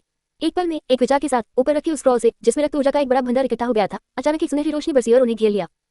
एक क्षण में स्वर्ण तरबंद गार्डों के कुछ कर पाने से पहले ही झाओ परिवार के सदस्यों की आकृतियां पूरी तरह से हवा में गायब हो गई और उनका कोई निशान नहीं बचा। कैपिटल में इतनी बड़ी उथल-पुथल के साथ कैपिटल में हर कोई एक चौंके हुए पक्षी की तरह था, अपने दरवाजों को कसकर बंद कर रहा था और काले कवच वाले सैनिकों की टीमों को सड़कों पर गश्त करते हुए देख रहा था। कैपिटल के सभी लोगों ने अपने घरों में प्रार्थना की कि वे इस विश्व परिवर्तनकारी उथल-पुथल में न फंसे। पिछले कुछ वर्ष उनके लिए काफी कठिन रहे थे। 6 साल पहले जब एम्प्रेस दाओ जचाओ ने अदालत का नियंत्रण अपने हाथ में लिया, तब से कैपिटल के लोगों का जीवन, जो कभी अपेक्षाकृत समृद्ध माना जाता था, धीरे धीरे खराब होता गया। कर लगातार बढ़ते गए, करों के प्रकार बढ़ते गए तथा दासश्रम अधिक बोझिल होता गया। साथ ही कैपिटल में अहंकारी और अत्याचारी वंशजों की संख्या दिन प्रतिदिन बढ़ती गई। खासकर एम्प्रेस दाओ जचाओ की सत्ता में आने के बाद के 2 वर्षों में एम्ब्रॉयडर्ड यूनिफॉर्म गार्ड और यूलिन गार्ड को अक्सर भेजा जाता था, या तो किसी विद्रोही मंत्री या भ्रष्ट अधिकारी को गिरफ्तार करके उनकी हवेलियां जब्त करने के लिए, या किसी विद्रोही को खत्म करके उनके पूरे कुल को मार डालने के लिए। लगातार होने वाली उथल-पुथल ने कैपिटल के लोगों को बेचैन कर दिया।